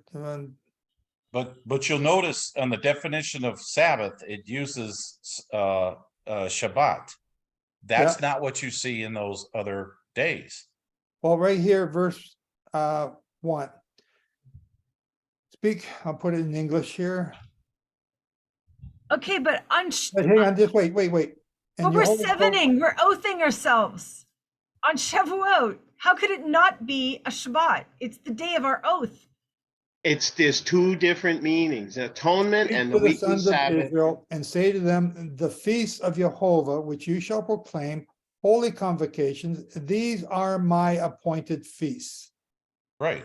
But Right. that doesn't say Sabbaths. Okay, and the very first one is the Sabbath. The Sabbath is an appointed feast.